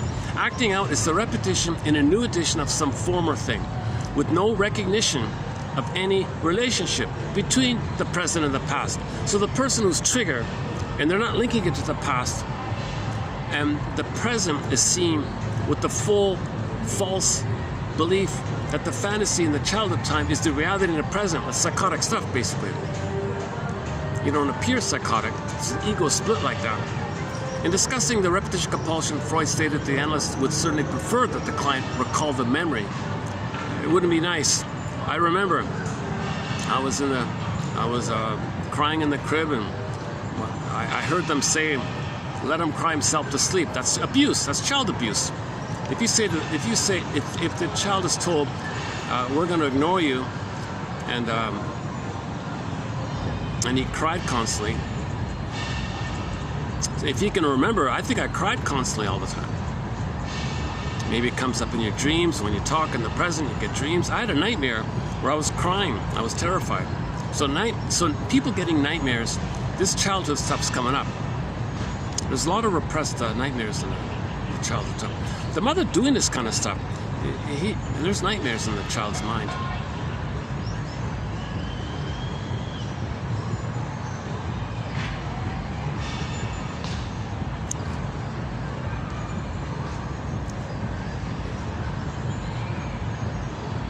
Okay, what to a child's mind is a crime may not be such in the feeling of an adult. Okay, that sentence there is confusing to me. Likewise, in acting out. Oh, battery. Okay, see you next time.